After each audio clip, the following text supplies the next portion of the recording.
Hello and good afternoon, everybody. Welcome to Harry and David Field in beautiful Roseburg, Oregon, as we get ready to bring you Doc Stewart's baseball in the AAA American Legion Baseball State Tournament.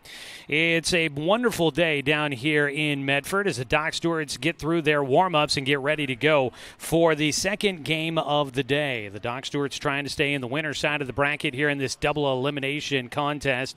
The Doc Stewarts hoping to win a state title for the first time since 2010. That would send them back here to Medford, where they would play in the Northwest Regional coming up August 5th through the 9th. We've got a lot to go before we get to crowning a state champion, as it's day one of the state tournament at Harry and David Field. Well, good afternoon to you, everybody. Joey Keeran here with you for another Doc Stewart's baseball game. And, boy, is it always fun when we get to this point in the season. Things start ramping up. The intensity, you can kind of feel it in the air. And already today we've had maybe a little bit of a surprise result as the Eugene Challengers, Area 4 champions, went undefeated 11-1 in league play this year. They had quite the season in their league schedule and finished with 30-some wins during the regular season. They get upset in the first round of the state tournament, losing by a final score of 3-2 against the Portland Hillsdale Merchants, who get the win and stay on the winner's side of the bracket here in the tournament. It'll be a 5-day event here with a champion crowned on Wednesday. And boy, oh boy, are we hoping the Doc Stewarts make it through the weekend and get a chance to make a run at a deep stay here in Medford. Well, it's great to be with you and great to see some sunny conditions down here. You might have been wondering about the smoke. I was tracking things throughout the week leading up to this one. They've got the East Evans Creek Fire going on up in just outside of Shady Cove, just a little northeast of Medford here. And thankfully the winds have been blowing north through Medford, so we have not had the smoke from that fire traveling our direction. Things are pretty playable here today. No worry about the smoke. Game one went a little bit long, so we are expecting a start time of 1:15 here today. Before we get into a pregame coach's interview with head coach Cody Walton for the Roseburg Dr. Stewarts, we want to remind you that today's game is streaming live for free online at 541radio.com and on the 1490 The Score YouTube channel. You can follow along with us there. Hit the subscribe button to make sure you don't miss any of the action for the Doc Stewarts here throughout the state tournament. So find us there and follow along with the Docs. Just a little bit ago, I did get a chance to stop down at the Docs dugout on the first base side here at Harry and David Field and had a chance to talk with head coach Cody Walton for our Bowers Industrial pregame coaches interview. We'll check in with Coach Walton now. Well, we are here in Medford as we get ready for day one of the AAA Baseball State Tournament. Doc Stewart's taking on the Corvallis Marketmen in the first round of the tourney, and we get a chance to catch up with Coach Cody Walton for our Bowers Industrial pregame coaches interview. Coach, here we go. How do you feel like the team's feeling after a night down here in Medford? You guys got down here early, got a chance to get some practice in and kind of get settled. How do you feel like guys woke up today? Good. I feel like they woke up rested, ready to go, really eager and excited to get out here and chomping at the bit. You know, you kind of look through the field here in this tournament, and obviously a lot of familiar names on teams that we've seen throughout the regular season. What do you make of just this year's state tournament field and the chances for the Doc Stewarts? Yeah, absolutely. Really good groups that are here, and we're going to play one really good team today in this game. But there's been a bunch of good games already from the season, and it's kind of carrying over as we see in the postseason here too. The matchup with Corvallis, we saw them once. There were some other possibilities there throughout the season in other tournaments and then there at the end of the year, but you got them the one time that you got to see them, and I'm sure you watched them a few other times in some of the other tournaments and stuff. Just kind of looking at them, what do you feel like is one of the big things that they do that obviously you guys are going to have to try to find a way to do better than them here today? Yeah, most certainly. I mean, they're really a physical group. I mean, they play well. They're an older group, and they really get after it. So for us, being really crisp with our stuff defensively, being really good getting ahead pitching, and playing small ball and just being really efficient. Yeah. You guys have been here at Harry and David Field before. Obviously played down here against Medford a couple of times. That familiarity, you feel like that's anything that is a boost for these guys as they come down here for this environment? Oh, certainly. I mean, it helps a ton knowing the field. I mean, obviously we play on turf, and we're so used to that. So getting over here yesterday really helped getting some ground balls and seeing how it plays. And we played on it before, but getting that little extra really did help our guys too. And finally with you, Coach, obviously at this point in the season, you want to be kind of as full go as you can. And I know we've been dealing with some injuries down the stretch and whatnot, but how do you feel about kind of the roster that you guys are able to put out there today, the amount of depth that you guys might be able to have? Yeah, giving you the honest answer, we're really, really close. I wanted that little extra edge, but we're getting there. And we're going to give guys a go today and see how it goes, but certainly would like a little extra. But our guys are eager, and I think some of that excitement and things will get them to push over that edge. All right, Coach. Best of luck out there. All right, thanks so much, Joe. Appreciate it. Coach Cody Walton joining us here as we get ready for first pitch between the Doc Stewarts and the Corvallis Marketmen. Docs and Corvallis met back in June on the 19th. That was in Roseburg during the Father's Day tournament hosted by the Doc Stewarts. It was a 9-7 final score in that one. The Docs led 4-0 through 4 innings and still held a 4-3 lead through 5, but Corvallis would take the lead in the top of the 6th with 5 runs. They would hold on to that lead despite the Docs trying to make the comeback, scoring 2 runs in the bottom of the 7th inning, but coming up short in the comeback attempt. So the Doc Stewarts do have that one game under their belt. We played up in Corvallis at their Mickey Riley Star Spangled Tournament and got a chance to probably see a little bit of Corvallis there, although we did not play against them in that tournament. And then we did have a game that was scheduled to be played about a week ago that the Docs were scheduled to take on Corvallis, but that game was scrapped once we found out that the 2 teams were going to play in the first round of the state playoffs. They decided we will not play that game, as it was not a game that neither side needed to play. So we'll see how things go here today. Doc Stewarts, they were the 3rd place team out of Area 4. They are the 2 seed out of Area 4 because Medford, who finished 2nd, is the host team, so they don't factor into the seeding for Area 4. And Corvallis going 9-0 in Area 3. They were the Area 3 champions, earning a spot in the state tournament here. Docs will be the visiting team in the matchup at 19-12. Corvallis is the home team at 23-11 overall this year. We're going to go ahead and take our first 2-minute timeout here during the Roseburg Disposal pregame show. You can let them make the run to the dump for you. Give them a call at 673-7122. When we come back, we're going to have our final player interview of the season. We have been making our way through the roster, getting a chance to talk to guys. I was going to bring you this interview during the pregame for the Corvallis game, but when that game got scratched, we ended up making it up with you here in the state tournament. So we wrap up our player interviews with Danner Wirtz. That'll be coming up next when we get ready for Doc Stewarts in the state tournament here on 541radio.com and on the Score, 92.3 FM and 1490 AM. Social Security allows you the freedom to take stock of what's important and build lasting bonds. We share your goals. Trust Palm Wealth Management to consolidate your investments and generate income for those who need you most. Call Palm Wealth Management today.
Everest, K2, and now the Mountain by Mountain Mike's Pizza, the biggest pizza this side of the Rockies. The mountain-sized pizza is a massive 20 inches wide, delivering 20 slices and a mountain of toppings. Made with the freshest and finest ingredients, dough made fresh daily with 100% whole milk mozzarella cheese, and toppings to the edge. It's time to go big. Order yours now by using our mobile app. When it comes to finances, it can be hard to know what's in your best interest. Experience the strength of advice at Palm Wealth Management. From education and estate planning to retirement and the unexpected, we can help. Call Palm Wealth Management today.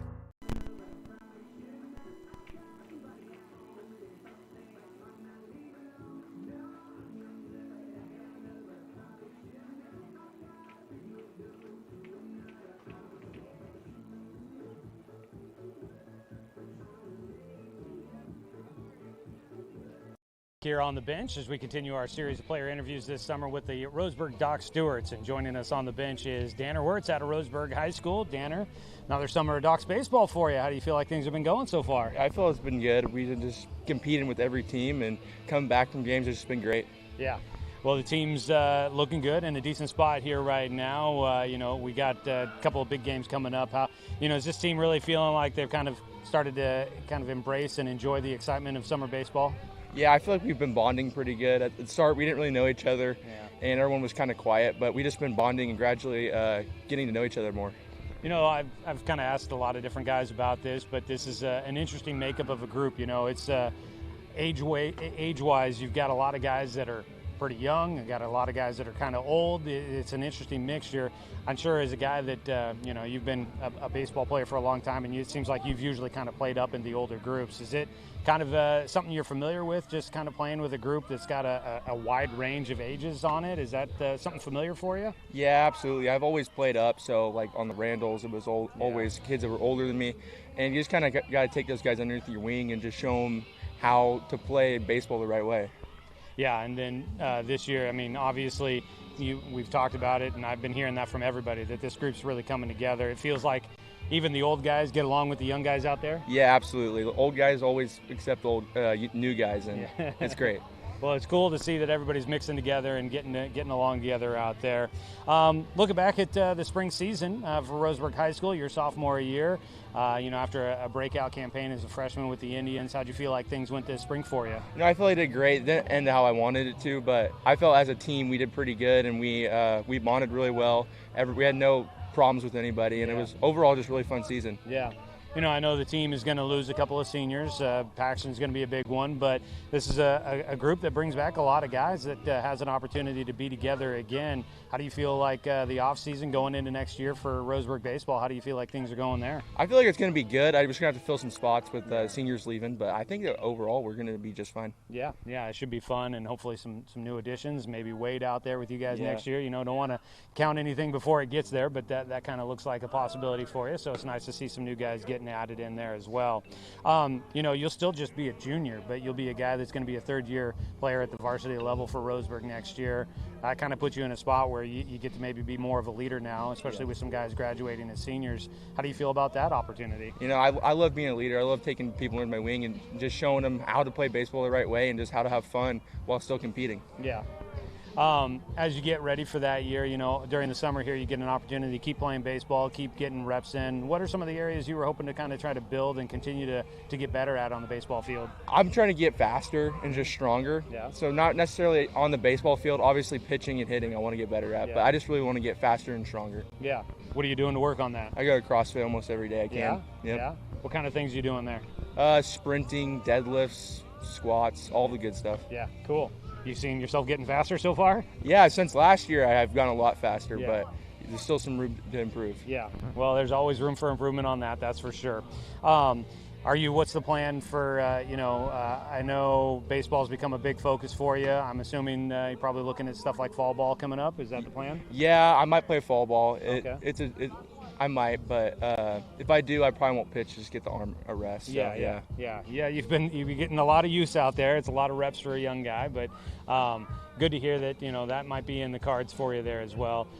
Just the sport of baseball. Obviously, I know you probably used to play. I know you used to play football and other sports out there.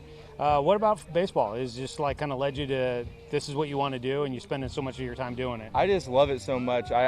I don't know what it is. Other sports I don't really enjoy as much other than baseball. Football is pretty fun, but I just enjoy baseball a lot more. Yeah.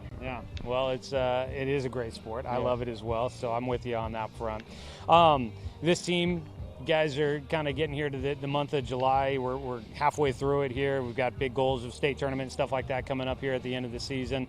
Just knowing that there's big games coming up for this team, does this team feel like they're kind of chomping at the bit to try and get to those big moments? Are these guys kind of eager to get out there and win and kind of prove themselves? Yeah, absolutely. I think that we just got to get healthy and just keep swinging the bats, and Yeah. we're going to be just fine.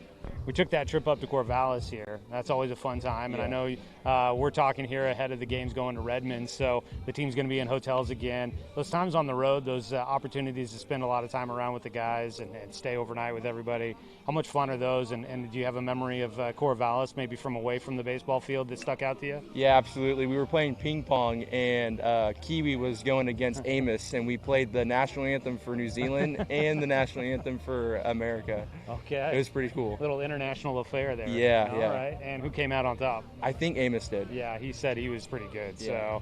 So, it looked like you guys were having a fun time there at the house, and that's pretty cool there. I know it's still early for you, but obviously a lot of high expectations for you, especially the way things started in high school. Have you started kind of considering what might be coming after high school baseball for you? Yeah, absolutely. I've been going to showcases, trying to get my name out there, and just trying to find a college. Yeah, you've been talking to this. I mean, obviously it's nice to have UCC in our backyard. We have those coaches right here, and have some of those coaches on the doc staff. But have you been talking to any coaches or anything as of yet? Or? I can't really talk coaches until August 1st, my sophomore year, so haven't really talked to any. Yeah, that makes sense. I know there's all those regulations around that kind of stuff. All right, well, definitely looking forward to it, and looking forward to seeing more from Danner Wirtz out on the field here this summer, and then obviously expecting to see great things again coming up in the spring with Roseburg. Danner, thanks for the time, and best of luck the rest of the year. Yeah, thank you. All right, Danner Wirtz joining us here on the bench. We'll continue on. We might actually be done. He might be the last guy on the list of our player interviews, but you can find them all online at 541radio.com, and we'll have it on the Score, 92.3 FM and 1490 AM. Hey there, sports fans. Thanks for watching this local sporting event online at 541radio.com. Did you know there's more than one way to watch games online? You can watch games on your laptop or desktop computer, your tablet, or even your smartphone just by going to 541radio.com. But we also use YouTube to stream all of our video broadcasts, which means you could be watching this game on your big screen TV with a number of different streaming devices. You can stream our live YouTube broadcast through your PlayStation or Xbox gaming device, or through streaming devices like Google Chromecast, Apple TV, or Roku. There's plenty of ways to follow this live local sporting event. Plus, you can find past events archived on 1490 The Score's YouTube channel. Find us on YouTube and subscribe today to keep up with the latest in local sports coverage.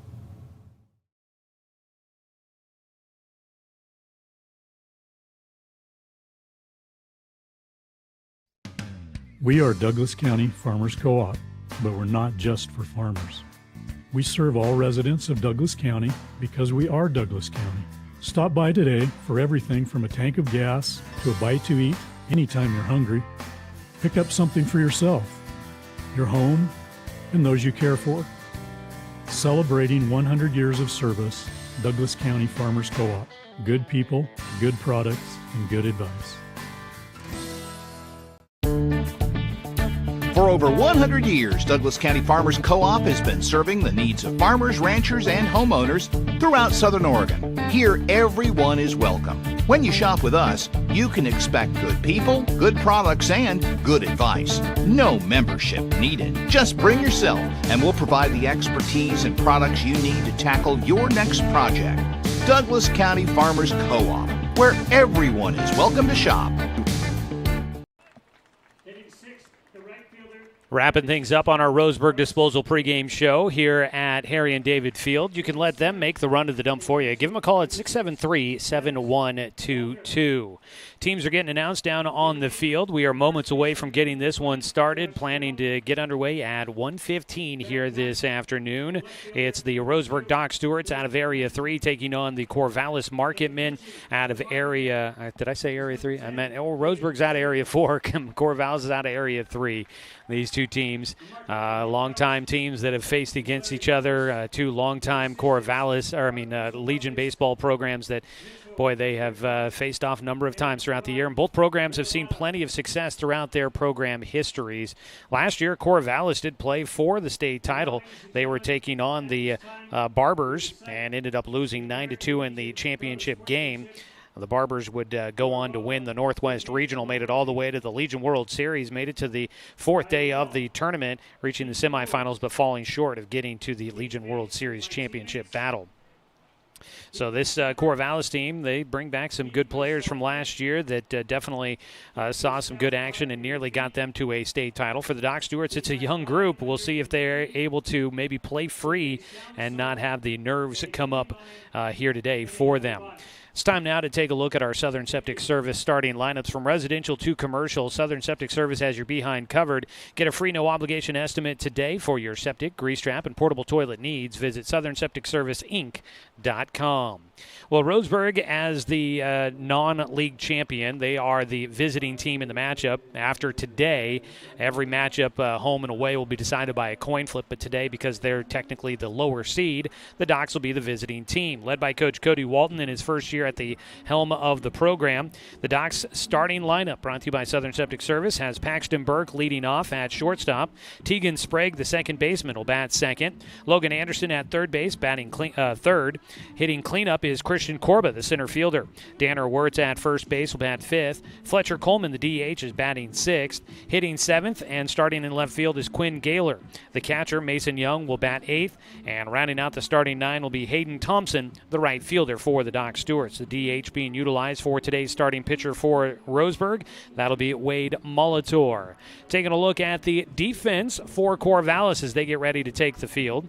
Around the diamond, you've got Maddox Waldrop behind the plate. Josh Riddle out at first. Andrew Street at second base. On the left side of the diamond, it's Jaden Fivehouse at third. Ben Weiss at short. And in the outfield from left to right, Blake Linton, Caleb Babcock, and Kaysen Jacobs. That is your starting defense for Corvallis. They will look to support their starting pitcher, and that is going to be Caden Schaefer out of Junction City High School. He is a graduate this year in 2026, headed off to Feather River Community College. He was a second-team All-State utility player back in 2025. He'll get a chance to take the mound here today for the Marketmen. Coaches are exchanging the lineup cards at home plate as we get things settled here at Harry and David Field. If you're unfamiliar with today's ballpark, it is all natural turf, home of the Medford Rogues. You've got grass and real dirt out there that they spent a lot of time getting ready to play here for Game 2 after one game in the books already today. It's looking good, and it's looking like it's seen a summer of some activity, but it's still holding up pretty good here as we get to the late portion of July. You've got it 325 down the left and right field sides, 400 to dead center field. Right now the wind is blowing in from left field. The American flag just to the right of the scoreboard out in left field.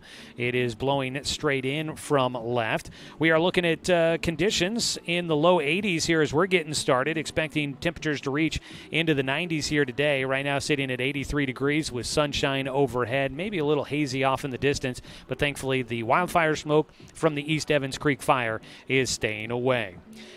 As the teams take the field in their gold-yellow tops, white trousers, and blue socks, it is the Corvallis Marketmen. They've got the blue caps with the white C on the front.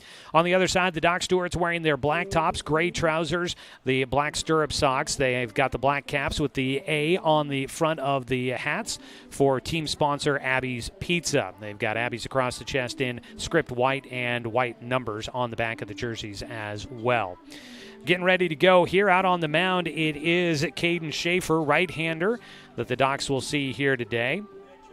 And so we will see how they can fare against him. Did not see him during that regular season meeting. The one time the two teams met, Roseburg threw Sprague, Schwert, and Gaylor in that one. For Corvallis, they threw Sissel, Altition, and Babcock in that matchup, and it was Altition getting the win in relief. Babcock earned a save in that one.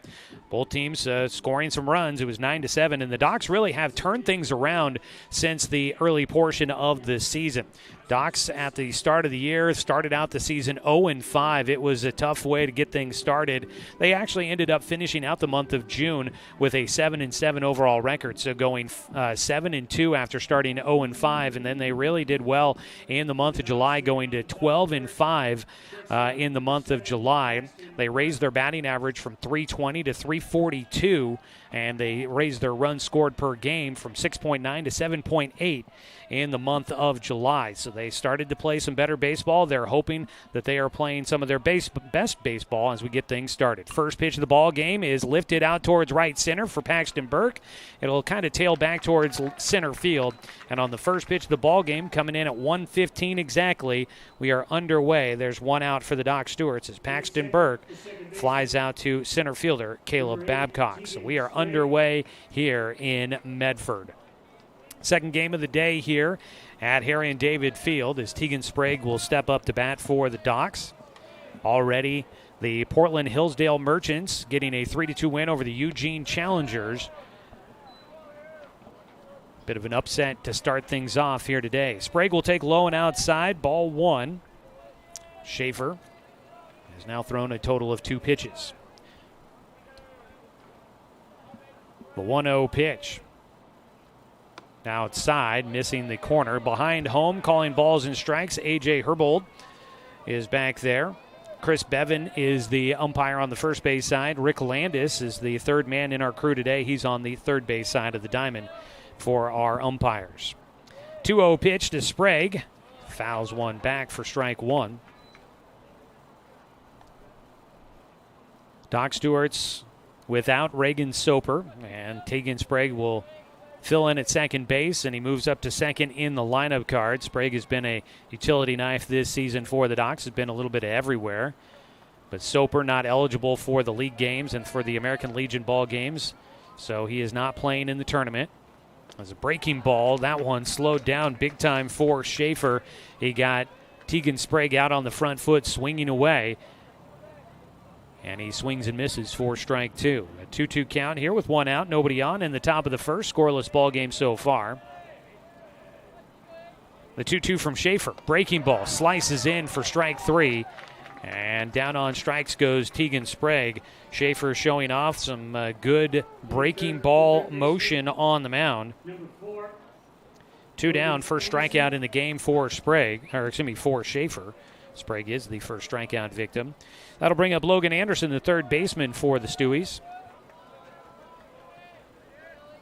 Sprague whiffing on the slow curve in that at-bat, and then that breaking ball dropping in for strike three. Schaefer showing off some good movement on his pitches. He misses on a first pitch to Logan Anderson, a 1-0 count.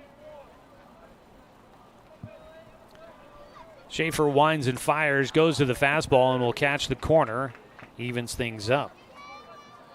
Both these teams did finish the season on a bit of a high note over their last 10 games, both the Docs and Corvallis going 7-3. Outside on the 1-1 offering.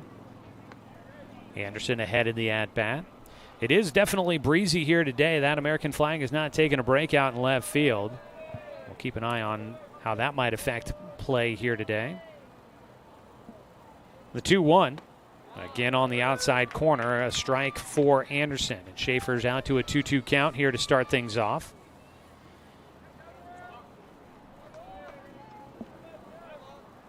Two-two pitch. We're underway here in the first game from the tournament for both these clubs, and it's outside. The count will go full. Logan Anderson making Schaefer work for it here, with 2 down and nobody on base.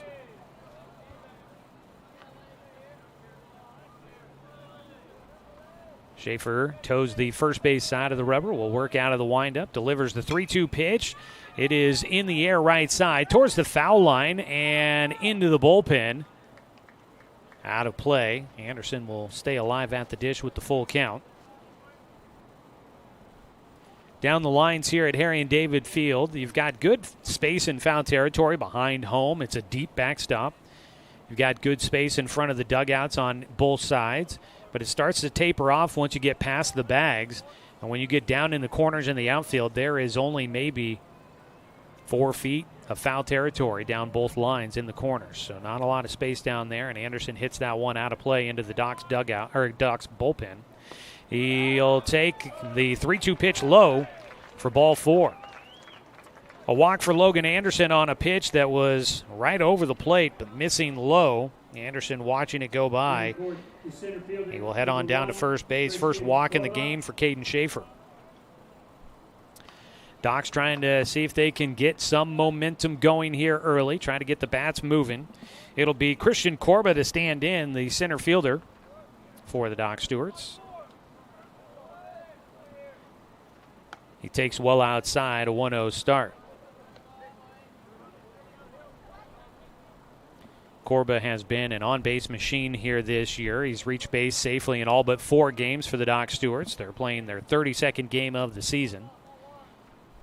He swings away, hits that one well out towards center field. Turning and running is Babcock. It's over his head. It'll get to just short of the warning track. They've got Anderson racing for home. The relay throw to the plate is not on time, and the Doc Stewarts will grab a 1-0 lead on a 2-out double by Christian Corba.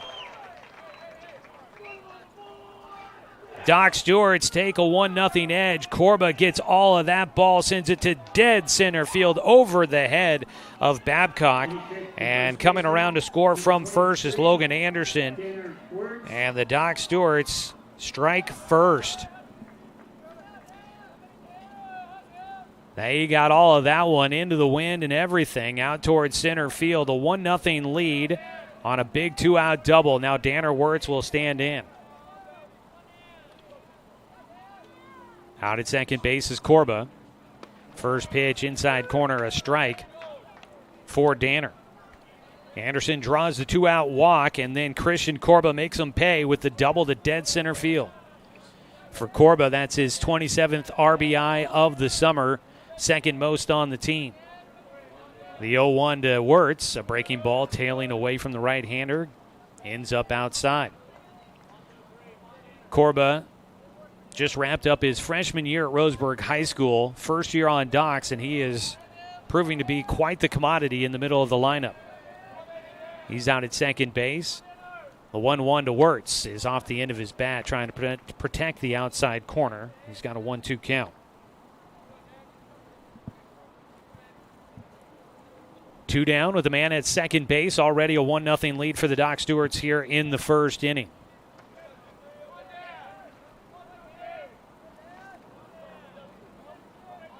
Danner with 23 RBIs on his own here this year. He's trying to add to that. The 1-2 pitch is elevated from Schaefer. Schaefer got the first couple outs pretty quickly. First pitch swinging away. Paxton Burke flew out. Tegan Sprague struck out. Saw about 5 pitches in that at-bat. But then a walk to Anderson. Corba a double. And Schaefer getting extended a bit here in the first inning. He'll get a high fly ball out towards left center. Babcock this time able to get underneath it. He will collect it for the final out. But here in the first inning, the Doc Stewarts, they strike first. 1 run, 1 hit, no errors, 1 man left on base. We'll head to the bottom of the first. Doc Stewarts leading 1-0 here on 541radio.com and on The Score, 92.3 FM and 1490 AM.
Bottom of the first inning, time now for the Southern Septic Service starting lineup for the Corvallis Marketmen, led by Coach Larry Bumpus in his 4th year.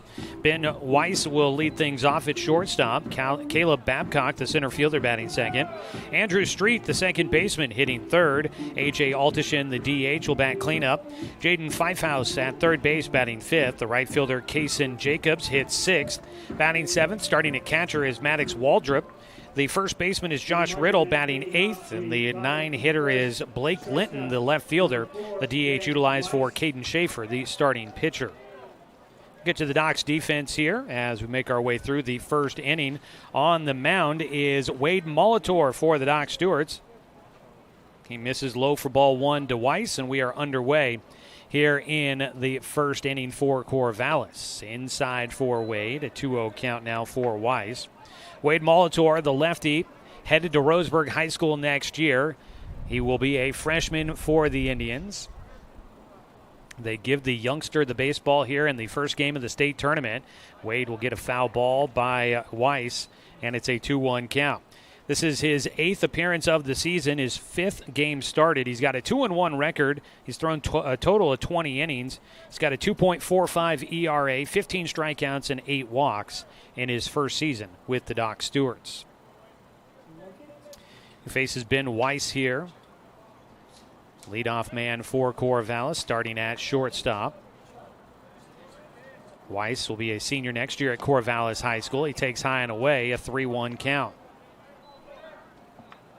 Weiss earning first-team All-State honors as an infielder this year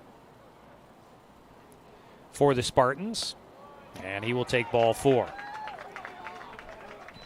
We talked with Coach Cody Walton about Molitor getting the start in the first game of the tournament, how he felt the youngster might handle the big responsibility here, and he said, we've talked about it, and he felt like they gave him enough time to kind of deal with the reality and build up his confidence going into it. He walks the first man he sees. We'll see if he can settle in. He'll face a lefty in Caleb Babcock. 1 on, nobody out. And the first pitch outside, it goes off the glove for Mason Young, and that will allow Weiss to move up to second base on the pass ball. So a little bit shaky here to start things off in the bottom of the first for the Docs. Stewie's lead at 1-0. Leadoff man walked, and now a pass ball quickly puts him into scoring position. And the Marketmen have the game-tying run in scoring position with nobody out. Molitor will deliver the 1-0. Throw is low, and no throw to third base. As stealing third will go Weiss. And so that will quickly put a man at third base. Game-tying run, 90 feet from home for Corvallis as they are aggressive on the bases. Caleb Babcock at the plate will wait for a mound visit to break up. While we've got a break in the action, we can tell you the defense here for the Doc Stewarts. Mason Young behind the plate. Danner Wirtz out at first. Tegan Sprague at second. On the left side, Logan Anderson at third, and Paxton Burke at short. In the outfield from left to right, Quinn Gaylor, Christian Corba, and Hayden Thompson. It's your starting defense. Starting lineups brought to you by Southern Septic Service. Ball fouled back for strike 1 to Babcock. 2-1 count. Southern Septic Service, from residential to commercial, they've got your behind covered. Get a free no-obligation estimate today for your septic, grease trap, and portable toilet needs. Southern Septic Service. Visit southernsepticserviceinc.com. Swing and a miss on the 2-1 offering. Babcock a bit fooled on that one. Didn't get a good swing at that. And he's got himself a 2-2 count. 1-0 lead for the Docs in the bottom of the first. A man at third base with nobody out for Corvallis in their first trip to the plate. Molitor's 2-2. Off speed, down the middle for strike 3. Froze him at the plate. Babcock will head back to the dugout. That one right down the middle on the changeup. And there's one away. Big strikeout for Molitor with 1 out. Andrew Street will bat. Man at third base. Street out of Corvallis High School. Swings after the first pitch. Some high heat. Couldn't catch up to it. Andrew Street committed to Corbin University for next year. He graduated this year from Corvallis. Earned second-team All-State honors as a pitcher twice, and he swings through another one for strike 2.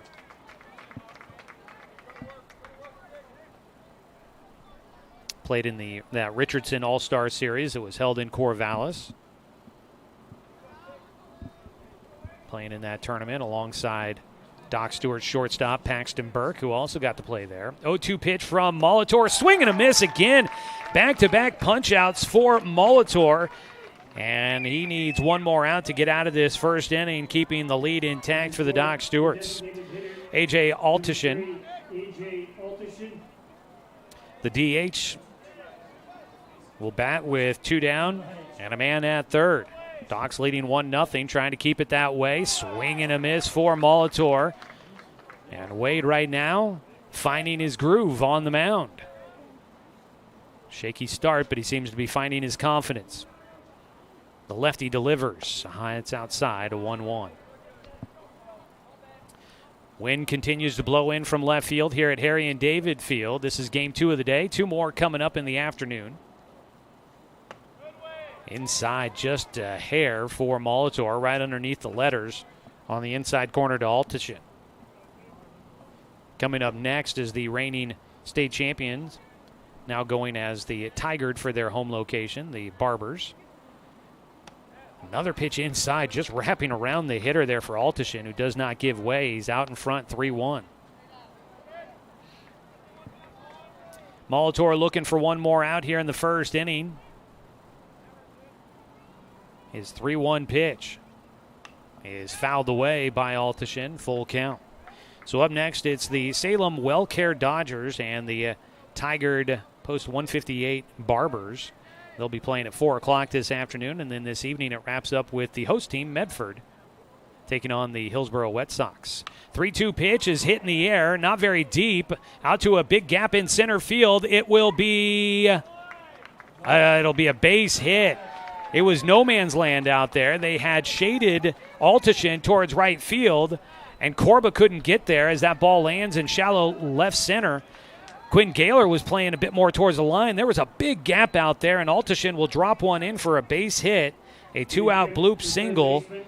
And so the Marketmen will tie this one up with 2 outs here in the bottom of the first, much like the Docs did in the top of the first. A 2-out base hit will get a run across, and the Marketmen are back even with the Doc Stewarts. A pickoff throw to first is not in time. They had Altishin shaded a bit towards right field. Burke was going out, but he, I think, had a bad angle and fighting the sun. Gaylor was the one that ended up making a play on it, but he couldn't catch it. It dropped in as he went sliding low. And Corba came in high trying to see if he could get an angle at it, but just it was no man land territory out there. So a Texas leaguer there for Altishin to drive in the game-tying run at the plate. A ball fouled away for strike 2 by Jaden Fifehouse.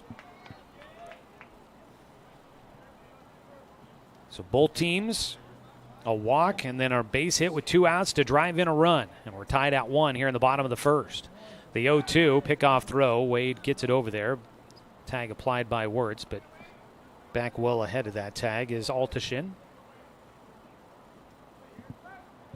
The 0-2 pitch from Molitor. That ball's hit right side. Again in some no-man land territory. That ball drifting foul, thankfully. It'll get down in foul territory. Fifehouse will be back at the plate with the 0-2 count. A couple of balls that the Marketmen just not able to square up against Molitor. And that one was in danger if it had stayed fair. Long run for Sprague, long run for Thompson in right field, and a very tough angle for first baseman Danner Wirtz. It would have been hard for anybody to get a chance to get to that ball, but thankfully it kept drifting foul. The wind might have helped out a bit with that one. 0-2 count here as Fifehouse digs back in. Molitor gets him to swing, and it fouls off the glove. Back to the backstop. Stays an 0-2 count.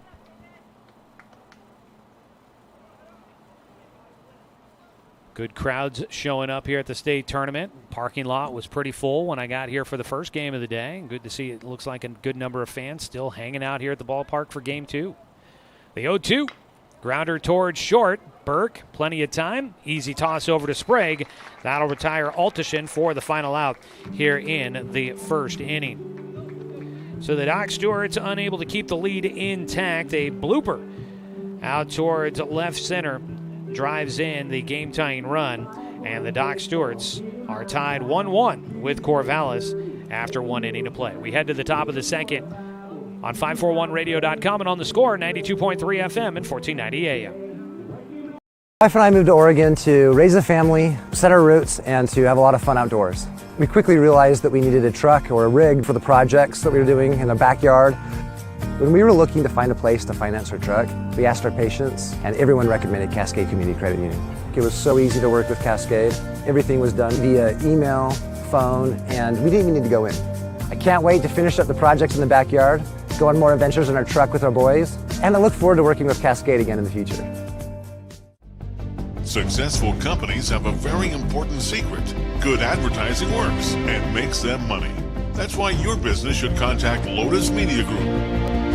Let us help you cash in with multimedia advertising. Multiple touches from Douglas County's only Google certified partner and most effective advertising platform. Web, broadcast, print. Make it happen. LotusMediaGroupLLC.com.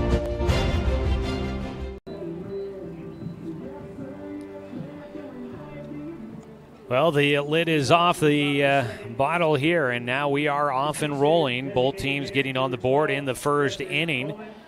Maybe you can take now that deep breath and get into it now. The nerves maybe have, I guess you could wipe them away, as now we've gotten through one full inning. It's a tie ball game, 1-1. It's Fletcher Coleman to lead things off for the Doc Stewarts. He'll take outside. The lefty batting against the righty, Caden Schaefer. Today's ball game is brought to you by Barnes Heating and Cooling, your complete energy company. Visit barnesheatingandcooling.com. As a line drive towards center field, it will get caught by the second baseman. Boy, off the bat, tough to tell from this angle how quick that ball was moving up the middle. Looked like it had a good chance to get down, but Andrew Street will track it down before it gets to the outfield grass. One away on the line drive for Fletcher Coleman. So Coleman is the first out, and up to bat will be Quinn Gaylor, another lefty up for the Doc Stewarts. Back-to-back, that's three lefties in the lineup. Gaylor will take low for ball one. You can also give Barnes Heating and Cooling a call, 541-459-1545. That, again, is Barnes Heating and Cooling, one of our proud sponsors of Doc's Baseball on the Score. Ball fouled off the front foot for Gaylor. One away. 6, 7, and 8 hitters due up here in the second inning for the Stewies. Tough one there for Fletch to get things started. It's good to see him back in the lineup, though. Fletcher been dealing with an ankle injury, but he's good enough to go as a DH here today. The 1-1. Off the outside corner to the lefty with the off speed. Schaefer falls behind. Quinn Gaylor been having a great season after his freshman year at Sutherland High School. He'll ground one back to the mound. It goes underneath the glove, rolls to second base, down the line, the throw to first, in time. Just by a hair to get Gaylor at first. It rolled under the glove for Schaefer. Street makes a backhand play up the middle, throws to first, and is able to, just by a half step or less, get Quinn Gaylor for the second out. Couldn't be much closer than that one. I was talking about Gaylor. He's batting .432 coming into the tournament, but unfortunately grounds out on a ball up the middle. Pitch high and away, a 1-0 count for Mason Young, the catcher. Doc, so far, pretty much everything's been up the middle for him when they put it in play. High and away, 2-0 count here for Young. Back in the first, Christian Corba hit one to dead center field over the head of Caleb Babcock. A couple of fly ball outs to Babcock in center in that first inning, and here in the second, it's been a couple of plays for the second baseman up the middle. Outside on the 2-0 offering to Young, the 8-hitter in the lineup for the Doc Stewarts. So the Docs going right back up the middle against Schaefer so far when they've been able to make contact. Now they're looking to try and kind of square it up a bit more. Outside, that's ball four. That is 4 consecutive pitches outside the zone. And in the first inning, it was a 2-out walk to Logan Anderson that got a runner on base for the Docs. And then they were able to come around and score on the double by Corba. We'll see if they can maybe keep some good momentum going with 2 outs again here in the second inning. Easton Bachmeyer, number 9, you said, taking over at first base as the courtesy runner for the catcher. On the corner to Hayden Thompson for strike one. Number 9, Easton Bachmeyer. So Mason Young on with the walk. Second walk in the game for Schaefer. They pick off to check on Bachmeyer at first, and He's back in safely. Hayden Thompson starting in right field for the Docs. Bats in the 9 spot. He takes outside, a 1-1 count. Hayden playing in his 22nd game of the summer, hitting .225 for the Docs. Throw over again to check on Bachmeyer at first, not in time. Thompson, if you're looking for a replay of the first inning, you'd need a double out of him here. That would be his second on the season if he could get a hold of one. The 1-1 fouls back to the netting for strike 2. Tied at 1 after just 1 inning of play so far in this one. Game 1 of the day was a pretty low-scoring affair, 3-2. And Eugene, scoring 2 runs, losing in that matchup, didn't score until late in that ballgame. They got shut out for a good number of innings. The 1-2 here from Schaefer is outside, 2-2 count. Bachmeyer will hustle back to the bag as behind the plate, Maddox Waldrop did a good job of getting to that baseball, gloved it. Was paying close attention to first base. Wasn't really set up to try and throw. 2-2 count here, Schaefer with 2 down and a man at first. Delivers. Thompson will take outside, another breaking ball tailing away from the right-handed hitter. Already 1 walk here in the second inning. Thompson trying to help send it back to the top of the order, get Paxton Burke up to bat for a second time in the ballgame. Thompson will wait on a 3-2 pitch. Fights it off on a breaking ball, cutting back to the inside corner. Nice job there, sitting on the pitch and being able to make contact to stay alive. That ball, a tough one to handle. In on the inside corner, riding in on the hands to the right-handed batter. Not an easy pitch to deal with, but Thompson able to stay at the plate by getting a piece of it. 3-2 pitch once again with Bachmeyer at first. He takes off. The pitch outside corner called strike 3. Fastball gets Hayden Thompson looking. Second strikeout in the game for Caden Schaefer. And it's the final out here in the second inning. Docs will leave a man on base. No runs, no hits, no errors, and 1 man left aboard. Still tied at 1 as we head to the top of the second inning here on 541radio.com and on the Score, 92.3 FM and 1490 AM. To us, pizza the way it ought to be isn't just our slogan. It's our promise and our passion to give you the best dining experience and the best tasting pizza you expect. For over 40 years, we've been making pizza the way it ought to be. Handmade with the freshest and finest ingredients. Our dough is made fresh daily, and we use 100% whole milk mozzarella cheese and toppings edge to edge. There's pizza, and then there's Mountain Mike's Pizza. Pizza the way it ought to be. At Roseburg Disposal, we're dedicated to meeting your garbage service needs. Started in 1932 by brothers Norm and Orville John, Roseburg Disposal continues to be owned and operated by the John family today, now in its 3rd generation. Providing residential and commercial garbage disposal and recycling, we serve the greater Roseburg area. Invested in our community, our company has participated in many community projects, both financially and through donated services. Committed to our customers and our community, Roseburg Disposal.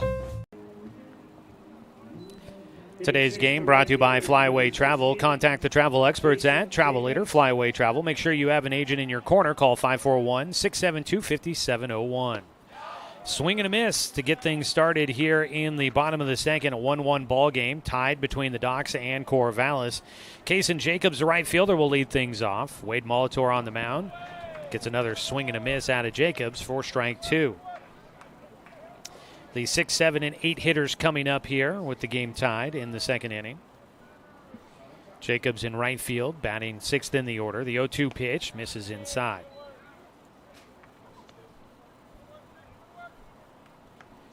Kason Jacobs out of Crescent Valley High School. Swings and misses for strike 3. Wade's got the strikeout pitch going here early. His 3rd punch out in the ball game, 1 away. Maddox Waldrop will bat, the catcher. A couple of these names not in the lineup the first time the Doc Stewarts met up with Corvallis.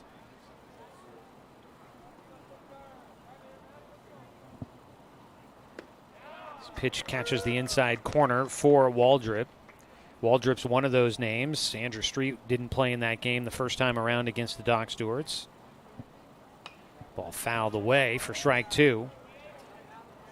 Josh Riddle, the first baseman who waits on deck, he wasn't in the lineup, and Blake Linton, he was. So just a couple of guys that weren't in the lineup the first time these two teams met. Ground ball left side, able to poke it to the hole at short. Paxton Burke makes a diving stop to not let it get to the outfield, but it's a infield single, you could say, there for Waldrop. It did touch the outfield grass. But Waldrop will get on, the catcher.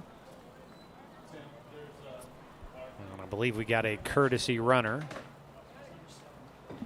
Coming over to run at first will be Sterling Holland.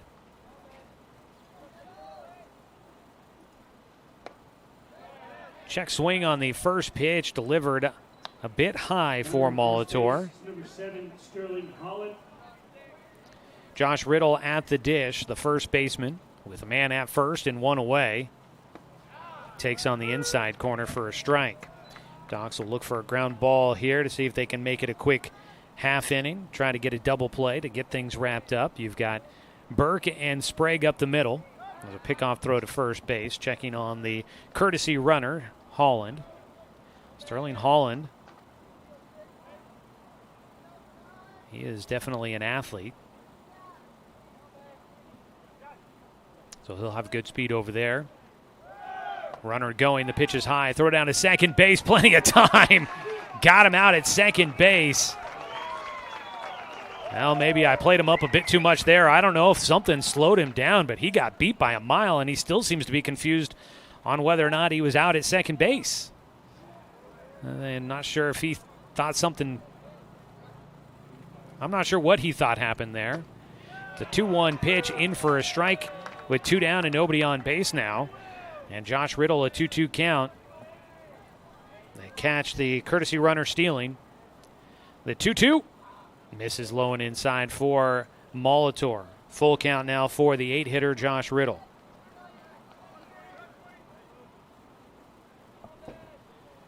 Lefty Molitor out of his windup with nobody on and 2 down.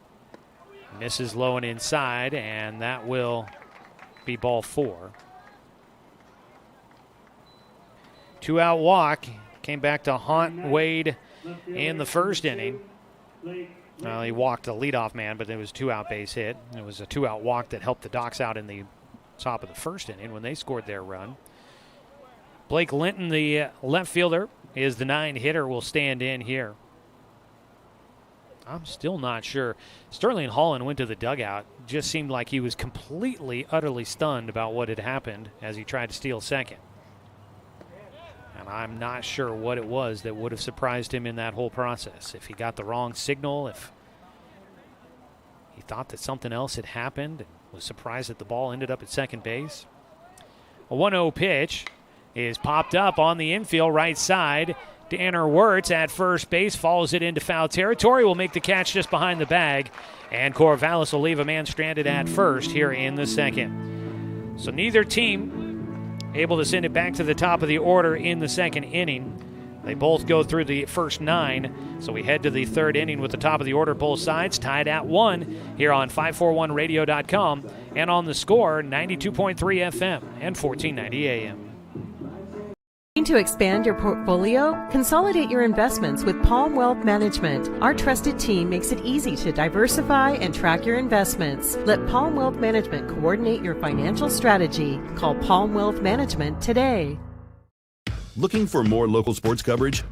CBS Sports Radio 1490 The Score has you covered. Check out our homepage at 541radio.com for sports stories, scores, and podcasts.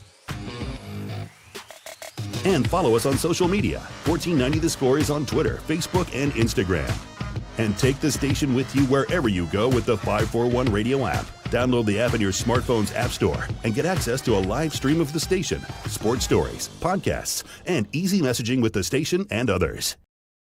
When it comes to finances, it can be hard to know what's in your best interest. Experience the strength of advice at Palm Wealth Management. From education and estate planning to retirement and the unexpected, we can help. Call Palm Wealth Management today. here in Medford for the AAA American Legion Baseball State Tournament. It's day one. Everybody's trying to stay on the winner's side of the bracket. It is a double elimination tournament. So if the Docs do lose here today, they would still have a chance to make it through the weekend coming up tomorrow with a win. Leadoff man will be up to bat for the Doc Stewarts, Paxton Burke. He saw one pitch his first time up. He'll swing after the first pitch again against Caden Schaefer, and he's got himself an 0-1 count. Today's game brought to you by DC Farmers Co-op, where everyone is welcome to shop. Schaefer's 0-1, grounder up the middle towards the second baseman. Street will play it, gets it to first just in time to retire Paxton. Andrew Street has been busy out at second base. That's his third put out in the ball game. One away. So far, the Docs have done a decent job of putting the ball in play, but besides the double by Christian Corba that gave the Docs a 1-0 lead in the first inning, the Docs haven't squared up a whole lot else. Tegan Sprague will try to change that. Sprague was a strikeout victim in the first inning. Schaefer with a strikeout in each of the first two innings so far. He misses high and away, 1-0.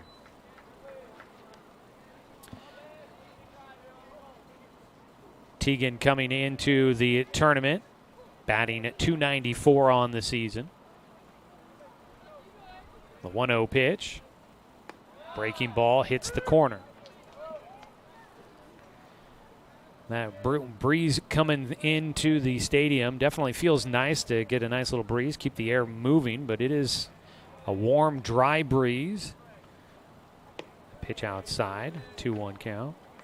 We were looking at 83 when we got things started here in the ball game. And up to 84, expecting to hit a high of 91 this afternoon. 2-1 pitch from Schaefer. Sprague will take a fastball high and away. Is anybody keeping track of pitch counts up here in the booth? No? Okay. I know they are somewhere, but feels like Caden Schaefer, he's really having to throw a lot of pitches to make his way through these innings. He's got a 3-1 pitch to Sprague, who fouls it into the net behind home. So the Docs are making him work. That's good. You want to try to see if you can get a guy to throw a lot of pitchers, trying to maybe get into the bullpen, although everybody coming into the tournament, you would assume they've got things pretty well freshed and restocked. The Docs, of course, have not played for 8 days, so they're pretty well rested and have all their arms presumably available to them. 3-2 pitch. Sprague takes low and inside for ball 4. I'm not sure he truly thought he was going to get the free pass down to first base. He kind of took a moment and then headed down to first. Third walk in the game for Caden Schaefer. Heart of the order coming up here for the Docs. Anderson, a walk and a run scored in the first inning. When the Docs took a 1-0 lead, they gave it back in the bottom of the first as Corvallis scored on a 2-out bloop single out into shallow left center. So we're tied at 1 here in the third. Docs with a base runner on with 1 out, high and away from Schaefer. Falls behind 1-0 against Anderson.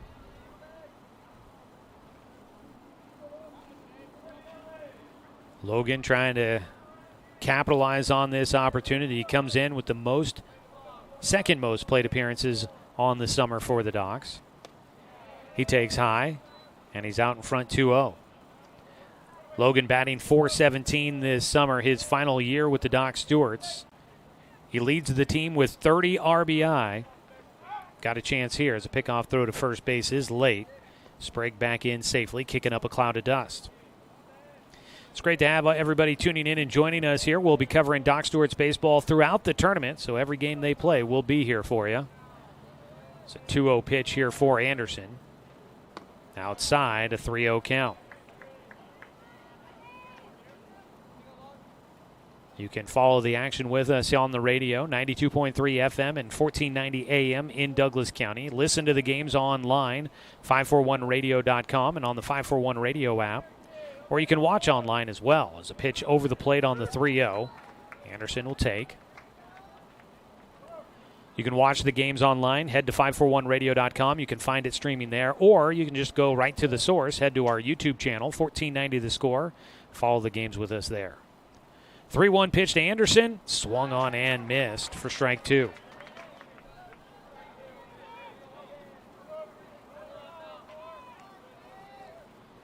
Schaefer deep into another at-bat here. He's got Logan Anderson with a 3-2 count after falling behind 3-0.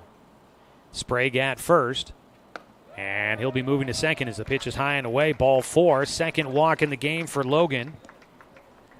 Logan on the season had come in with 9 walks. He's got 2 more into double figures. Tegan Sprague actually leading the team in walks with 15. Oh, no, that's Paxton Burke. Sprague picked up his 8th. Visit out to the mound. After back-to-back walks, the pitching coach for Corvallis out there for a conversation with his pitcher, as the whole team will come in to support him as well. Christian Corba had the RBI double back in the first inning to get the Docs on the board. He will bat here with 2 runners on base and just 1 out. See if he can do some damage again. Today's ballgame brought to you by Cascade Community Credit Union, belong to Douglas County. So Hillsdale winning their first game in the tournament, 3-2 over Eugene.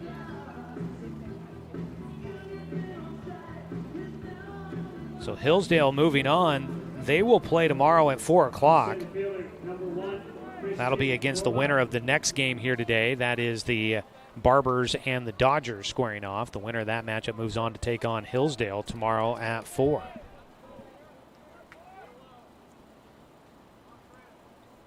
So runners at first and second with 1 out. Up to bat is Corba, who takes a breaking ball that drops right into the bucket on the inside corner. 12-6 curveball there for Schaefer. Catches the strike zone on the inside edge against Corba. Waggles the bat as he stands back in. They've got a big gap out in right center for him if he can go opposite field. Taking off for third, breaking ball, and it hit him. I wasn't sure if it hit him or if it hit the barrel of his bat as he tried to duck it out of the way. So a hit batter, Corba, a breaking ball gets away from Schaefer. Corba heads down to first. Bases are loaded. And the Doc Stewarts, with just 1 out, a big opportunity here to try and get the lead back in their favor. Just 1 away. Danner Wirtz will bat. He flew out to center field his first time up. If he can get something into the outfield, he's got a chance to try and at least bring in a run on a sac fly. Sprague with decent speed at third. Anderson, a good runner at second. And Corba's quick out at first as well. So some nice runners out there for Danner as he looks to try and give the Docs a lead. Bases juiced, 1 out. Schaefer facing the 5-hitter. First pitch, it's a grounder towards short. Could be the end of the inning. They flip to second for 1. Relay to first will do it. Corvallis gets out of the jam. A 6-4-3 double play, and the scoring opportunity for the Docs comes to an end. They will leave a couple of runners on base and miss out on a golden opportunity. No runs, no hits. There were no errors. 2 runners left aboard. We'll go to the bottom of the third inning. Defense helping Corvallis get out of things here in the top half of the third. It's a 1-1 ball game on 541radio.com and on the Score, 92.3 FM and 1490 AM. For over 100 years, Douglas County Farmers Co-op has been serving the needs of farmers, ranchers, and homeowners throughout Southern Oregon. Here, everyone is welcome. When you shop with us, you can expect good people, good products, and good advice. No membership needed. Just bring yourself, and we'll provide the expertise and products you need to tackle your next project. Douglas County Farmers Co-op, where everyone is welcome to shop. Are you an enthusiastic sports fan? Want to have fun and get in on the action? Heck yes, that'd be awesome. Have great attention to detail? Want to stay active? Definitely. Want to give back to the student athletes in your community? Obviously, yes. Then you'd make an excellent high school sports official. We need more officials in Oregon, because with no high school officials, there are no high school sports. Sign up today at highschoolofficials.com. A missed opportunity for the Docs in the top of the third. Corvallis will come up to bat here in the bottom of the third with their top of the order. Ben Weiss up for a second time. He walked and scored in the first inning to tie up the ball game. Takes a strike on the first pitch. Wade Molitor out there still working for the Docs into his third inning of work. He gets a fly ball out of play. Fouled back behind home for strike 2. Doc Stewart's Baseball is brought to you by Mountain Mike's Pizza at the corner of Bellows and Harvard in Roseburg. That's Mountain Mike's Pizza, the way it ought to be. Sunny day, breezy, but a nice one here in Medford today as we get the state tournament underway. The 0-2 pitch fouled off by Weiss, and he stays alive. Ben Weiss, leadoff man, got on, moved to second on a pass ball, then stole third and would score with 2 outs. He lifts one out towards left field. That's going to have a chance to get down, and it will. It's going to roll to the warning track. Gaylor will get there. He will send it in, and running for third. They've got a chance to throw is high by Burke, and Molitor will get it as it gets away from Anderson. Paxton's throw to third was high. It'll be a leadoff triple for Ben Weiss, and once again he is in scoring position with nobody out for Corvallis. Finds the alley out in left center.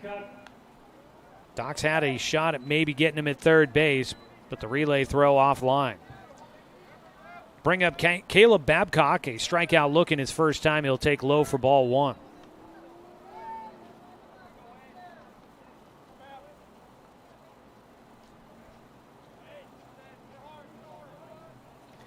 The 0-1 fouled away.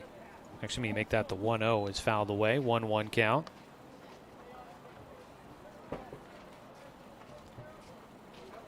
Well, the Docs will need some defense like what we saw out of Corvallis in the top half of this third.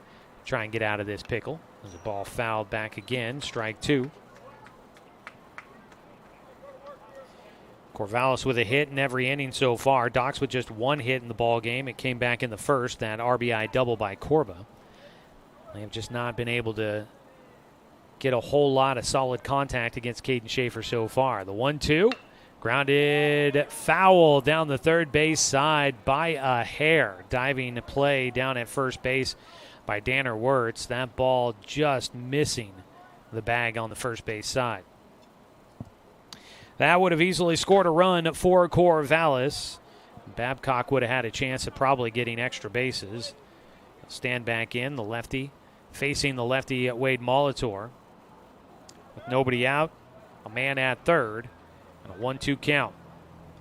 Wade delivers, and it is just fouled off by Babcock. He got a piece of it, had to slow his barrel down quite a bit to try and stay in the zone. He was out in front of the off-speed pitch from Molitor. The flag has shifted a bit, blowing out a bit towards the right field corner. The pitch low and outside. Young stops it from getting by, holding the runner at third.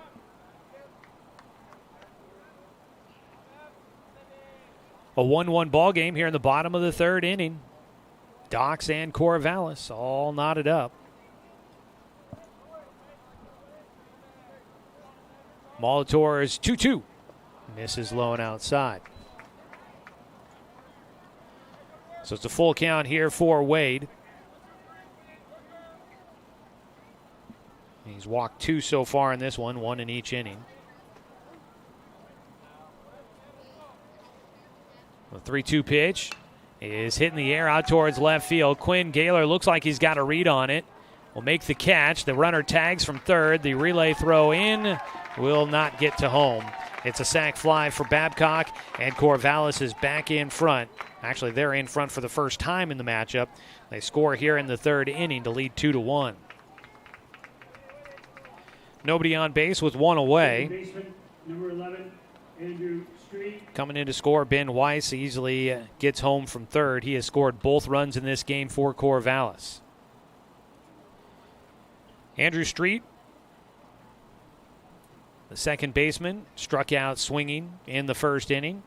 He will come up to bat with nobody on and 1 away. Coach Doolittle out on the mound having a conversation here while we've got a break in the action. Let's pause 10 seconds for station identification. This is Doc Stewart's Baseball on the Score.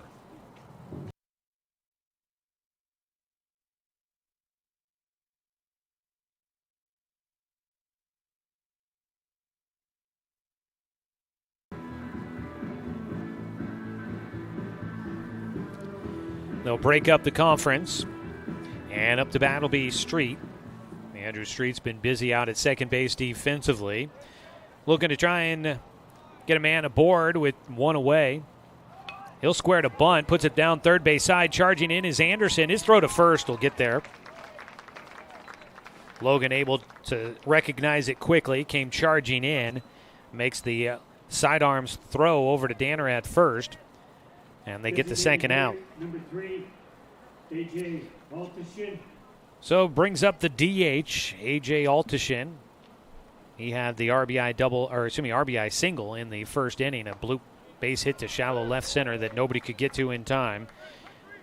That tied up the ball game in the first inning. He bats here with nobody out. Nobody on and 2 out. And he'll hit one sharply down the third base side. Foul. Ooh. From up here, I thought that ball was fair, but they've got umpires down both the first base and third base lines. He had a good look on it down that angle. And that'll be a foul ball for Altishin. He's behind 0-2. He pops one up right side, playable for Thompson, battling the sun out there. He'll make the catch. That'll retire things here in the third inning for Corvallis. But they get a leadoff triple for Ben Weiss, and he scores on a sac fly. Corvallis is back in front. 1-run lead, 2-1 as we go to the fourth inning. It was 1 run on 1 hit, no errors, and nobody left on base. Top of the fourth we go here on 541radio.com and on the Score, 92.3 FM and 1490 AM. Roseburg Disposal, we're dedicated to meeting your garbage service needs. Started in 1932 by brothers Norm and Orville John, Roseburg Disposal continues to be owned and operated by the John family today, now in its 3rd generation. Providing residential and commercial garbage disposal and recycling, we serve the greater Roseburg area. Invested in our community, our company has participated in many community projects, both financially and through donated services. Committed to our customers and our community, Roseburg Disposal. Everest, K2, and now the Mountain by Mountain Mike's Pizza. The biggest pizza this side of the Rockies. The mountain-sized pizza is a massive 20 inches wide, delivering 20 slices and a mountain of toppings. Made with the freshest and finest ingredients. Dough made fresh daily with 100% whole milk mozzarella cheese and toppings to the edge. It's time to go big. Order yours now by using our mobile app.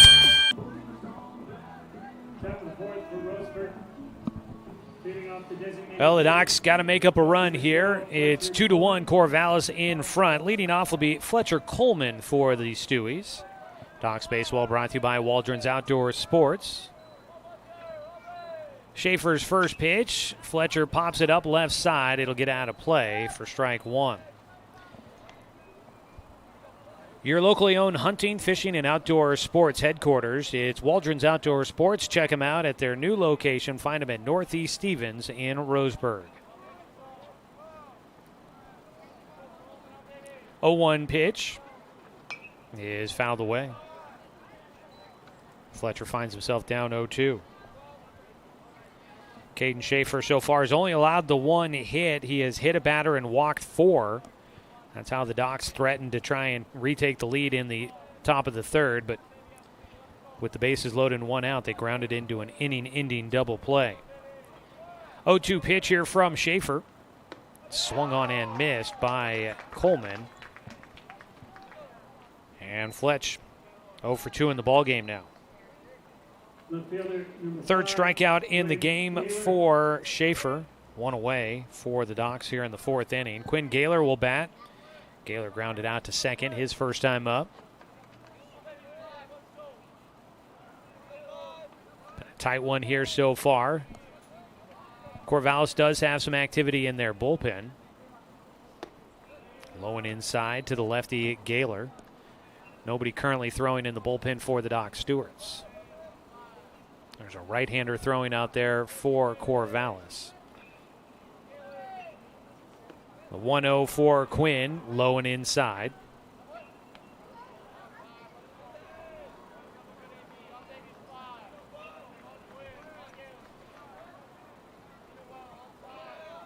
Quinn Mentioned having a good first season with the Doc Stewarts, batting in the 400s.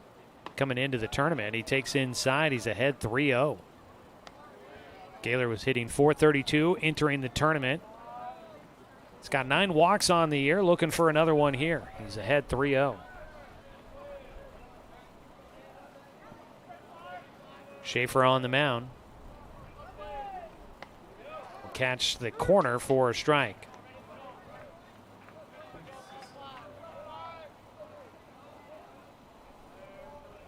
(3-1) delivery. Gaylor gets behind one out towards right field. This ball will be caught out in right by Jacobs. Hung up in the air, got caught in the wind. And Jacobs able to run underneath it for the second out. Gave it a try. Quinn Gaylor, second out. And up to bat will be Mason Young, who drew a walk in the second inning. First 2 batters retired here for Caden Schaefer. He's looking for his first 1-2-3 inning in the game. Drops a strike on the outside corner to Mason Young.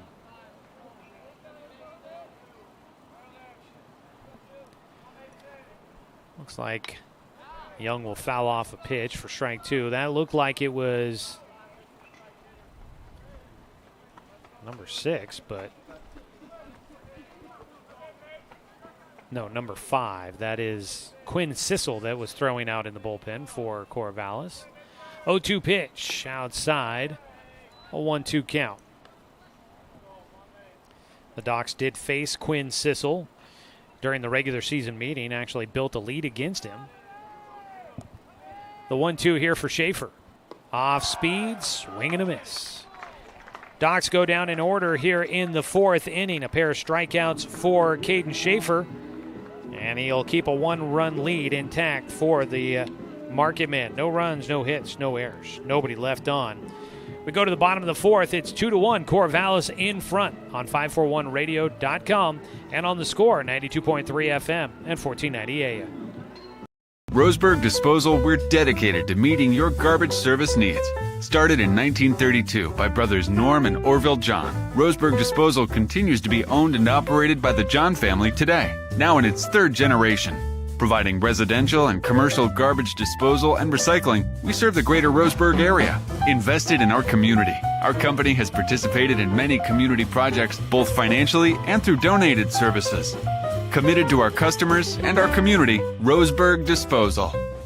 Are you an enthusiastic sports fan? Want to have fun and get in on the action? Heck yes, that'd be awesome. Have great attention to detail? Want to stay active? Definitely. Want to give back to the student athletes in your community? Obviously, yes. Then you'd make an excellent high school sports official. We need more officials in Oregon, because with no high school officials, there are no high school sports. Sign up today at highschoolofficials.com. Docs Baseball is brought to you by Dr. Lance and Randall, Family and Cosmetic Dentistry. Call 541-378-6694, or you can visit drrandall.com. 2-1 lead. Corvallis in front of the Roseburg Doc Stewarts as we start the bottom of the 4th. It'll be Jaden Fivehouse, Kaysen Jacobs, and Maddox Waldrop up to bat for the Marketmen.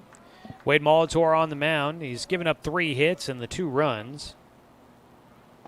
But the young lefty has done a nice job of handling the pressure of being the first man on the mound for the Doc Stewarts here at the state tournament. Misses low, ball 1 to Fivehouse. And falls behind 2-0. Another one misses.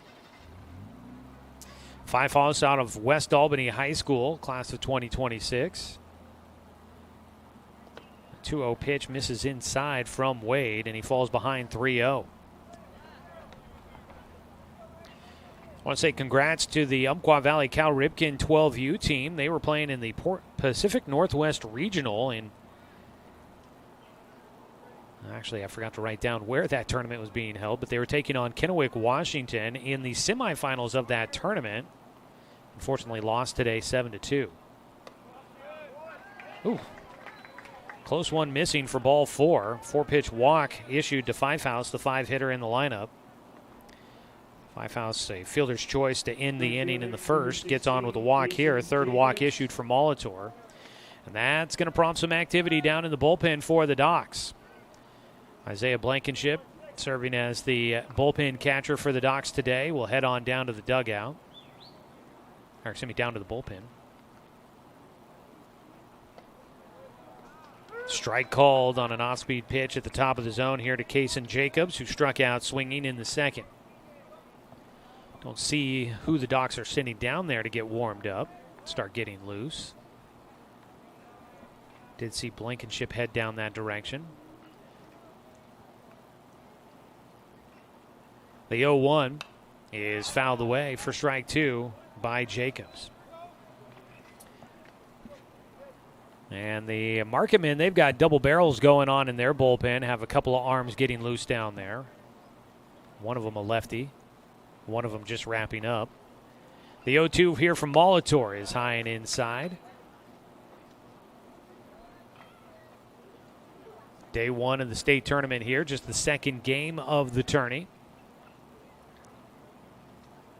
8-team bracket, double elimination to crown a state champion that'll move on to the Northwest Regional, which is also going to be here in Medford. The 1-2 pitch fouled away again by Jacobs.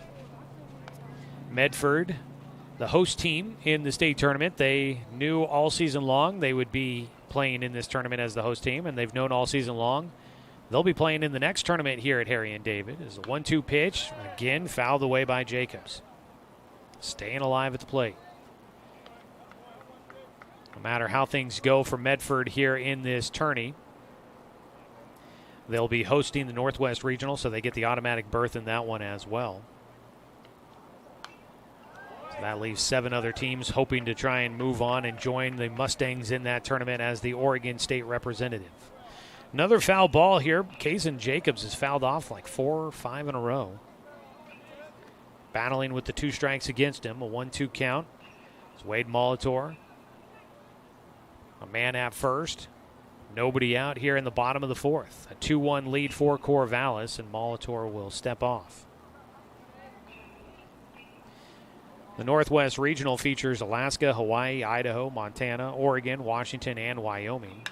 There's a ball lifted in the air out towards right center on the run. Thompson, they will not get to it. That hits high off the top of the wall for Jacobs. Throw coming in. It is cut off. Throw coming to the plate. It is off the line and in safely. Will be Fivehouse from first on a triple by Kaysen Jacobs. He found the alley out in right center. That ball hit off the top of the wall, just narrowly missing getting that ball out of here. It brings around Fivehouse from first. Jacobs goes all the way around to third, and it's a 3-1 lead for Corvallis. Still nobody out here in the 4th inning. They've had 2 triples in this ball game. Now Maddox Waldrop will bat. He had a ground ball single that just barely got into the left field grass in the 2nd inning. So he's 1 for 1 today, and he takes the first pitch for a strike. So Wade, here in the 4th inning, going through the lineup for a second time. The Marketmen starting to square him up and time him up a little bit better. A foul ball from Waldrop. He's behind 0-2. Wade continues to attack the zone. That was a long at-bat there against Kaysen Jacobs, who fouled off a number of pitches with 2 strikes. Finally got one in the zone and hammered it to the wall. The 0-2 pitch goes to the backstop. It's a deep one, and that will score another run. And Corvallis is suddenly up 4-1 in this one. Wild pitch for Molitor. Jacobs scores from third. Bases are empty with nobody out. Maddox Waldrop with a 1-2 count. And now his Marketmen team, they're up by 3. Wade gets him to poke one foul as he protects the zone.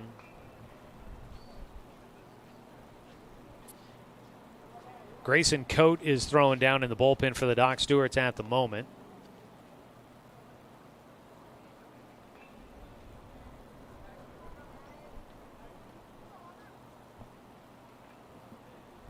A 1-2 count here for Waldrop. He'll ground one towards third. It'll be played by Anderson. Throw across the diamond. He gets it there in time. Nice job by Logan to get the first out here in the fourth. Brings up Josh Riddle. 20, Josh Riddle. Riddle will come up to bat. He walked in the second inning, and out to the mound is Coach Cody Walton, and I do believe that means a pitching change coming up for the Doc Stewarts. Wade Molitor will go 3 1/3, and will exit the game here, unfortunately, with a 4-1 deficit. The Doc's offense will need to try and help him out. New man will be Grayson Coate. We'll have all the details when we come back after a 1-minute timeout here on 541radio.com and on the Score, 92.3 FM at 1490 AM.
Down in Medford, Doc Stewart's baseball here on the Score. Today's game brought to you by Palm Wealth Management, a member of D.A. Davidson & Company, member SIPC. New man on the mound for the Doc Stewarts is going to be Grayson Coate. Nobody on base with one out here in the fourth inning. Grayson, his first season on the Docs after his sophomore year at Roseburg High School, making his 14th appearance, most on the team. He's thrown 26 2/3 innings, all of them out of the bullpen. He's got a 4-0 record. First pitch is a ground ball, one hopper to third base. Logan Anderson will get it, and he will send it across to retire Josh Riddle, who leads off things against the new arm. And quickly an out there for Grayson Coate on the first pitch of his relief appearance.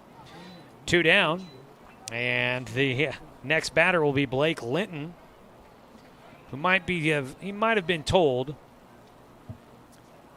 Maybe let's see a couple of pitches here against the new arm on the mound.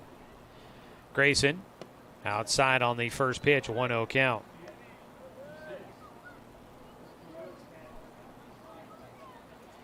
So we've got 2 down, nobody on, a 4-1 lead for Corvallis. Inside corner for Grayson, and it's a 2-0 count now to the 9-hitter Linton. Linton had a pop out to the first baseman back in the second inning. Gets in on the hands and gets around on it for strike one as he fouls it away.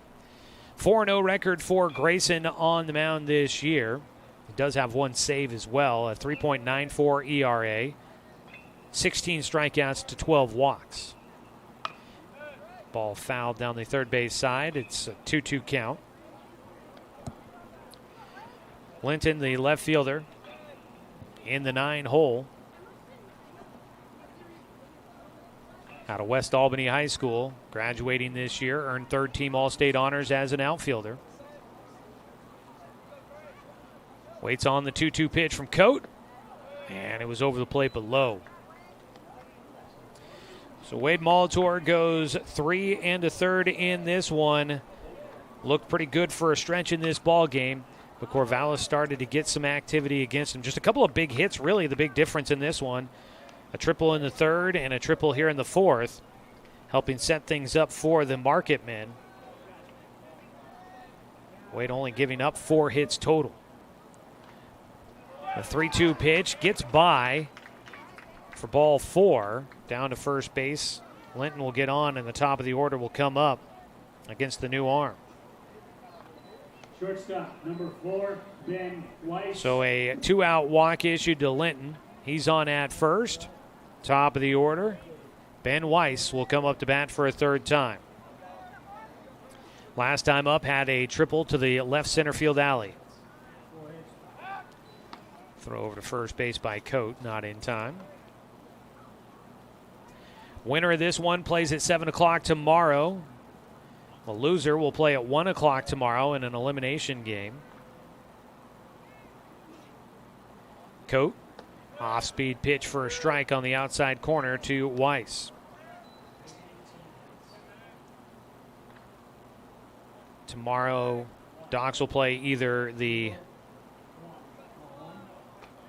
let's see here. They'll play either the Wet Sox, the Hillsboro Baseballism Wet Sox, as the ball fouled away by Weiss.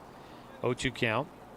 Or they'll take on the Medford Mustangs. Depends on win-loss and then whatever happens on the other side of the bracket. So we'll see how that plays out. Still a lot of time left in this one. Docs will have to rally, though. Trailing 4-1. Weiss fouls away another pitch from Coate. He's still down 0-2 in the at-bat. State tournament's always a fun time. Down here in Medford this year. Was up in Portland last year. I believe Eugene was the location of the state tournament the year before that. It's been a number of years since the Roseburg Legion hosted the state tournament. But it's just fun. 5 straight days of baseball. Docs are hoping to hang around as long as possible. The 0-2 is fouled off again. Docs last year went 0-2 in the state tournament. It was a quick exit for them. It was the first time they had gone 0-2 in quite some time. They had gone 2-2 in the previous 4 seasons before getting the early exit last year. The 0-2 here from Coate is hit well out towards left field. That ball going back at the wall. It will one hop off the fence. It's going to score a run and a double for Ben Weiss after a triple in the second. And he drives in another run for Corvallis. 5-1. The Marketmen stretch the lead out big here in the 4th inning. Corvallis is starting to really square things up. Scoring from first base was Blake Linton. 3rd run here in the 4th inning for the Marketmen. And it'll be Caleb Babcock up to bat. He drove in a run with a sac fly in the 3rd. That put Corvallis ahead 2-1 at the time. They lead at 5-1 now. 2 down and still a man in scoring position for the Marketmen. Pitch is low, 1-0 count. Docs had a chance to try and take a lead and put a couple of runs on the board in the 3rd inning. Had 1 out and the bases loaded. But a slow dribbler to short ended up an inning double play, negating that scoring chance for the Docs. Other than that, they have not scored since the 1st. Grayson Coate will miss low. 2-0 count here for the lefty Babcock. Needless to say, Docs need to get the bats going here. They've put a lot of balls in play. Just not really squared anything up like Corvallis has started to do. Here's a hard hit ball to right field. Hayden Thompson will get there. He'll come up throwing, but it will not make it to the plate in time. A 2-out RBI single for Caleb Babcock. Another RBI for Babcock and another run for Corvallis as Weiss scores for a 3rd time in the ball game. It's now 6-1. The Marketmen in front. Scored 4 runs now here in the 4th inning. 4 runs on 3 hits and a couple of walks. That ball is fouled away on the first pitch to Andrew Street.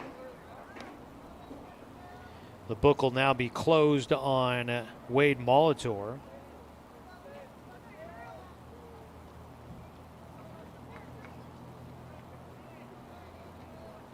Six to 1, Corvallis in front. Another ball fouled away. Strike 2 for Street.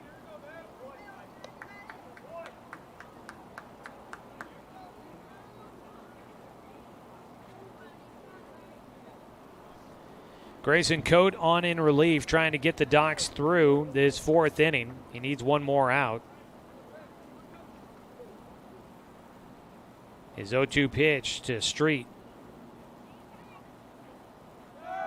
Runner going, the pitch high and inside. Throw down to second base. They got him big time. Caleb Babcock caught stealing to finish things off here in the fourth inning. Another runner thrown out by Mason Young. 4 runs come in for the Marketmen on 3 hits, and they lead this one 6-1 as we go to the top of the 5th inning on 541radio.com and on the Score, 92.3 FM and 1490 AM. My wife and I moved to Oregon to raise a family, set our roots, and to have a lot of fun outdoors. We quickly realized that we needed a truck or a rig for the projects that we were doing in the backyard.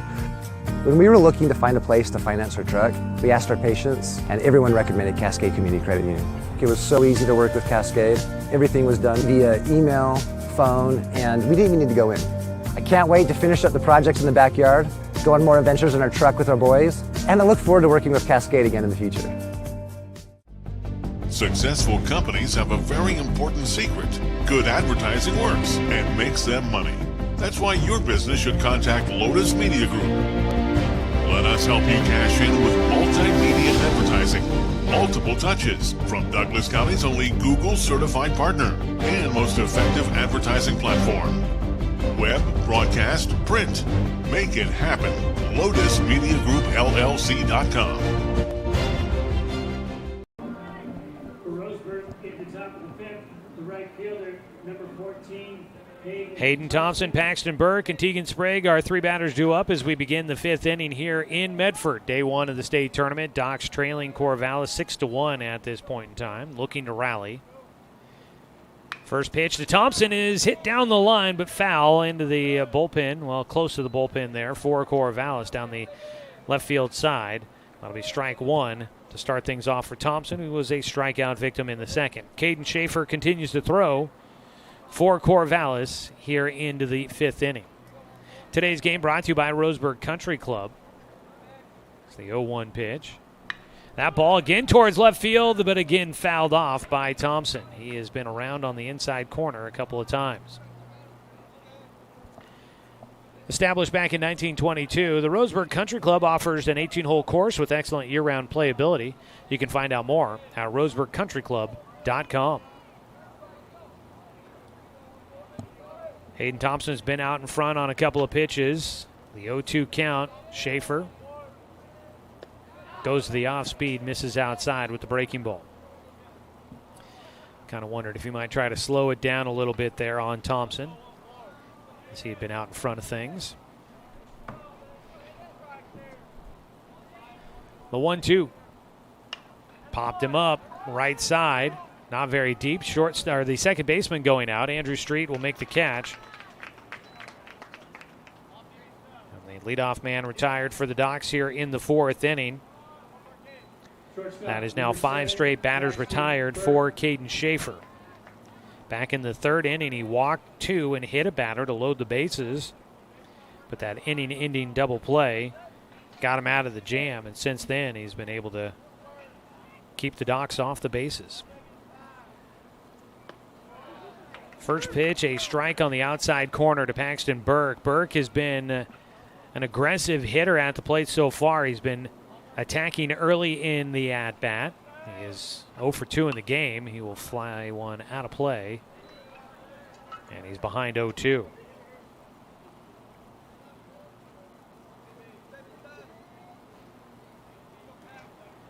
The 0-2 count. Burke trying to get his bat going here. Takes high. Paxton came into the tournament hitting .404 on the season.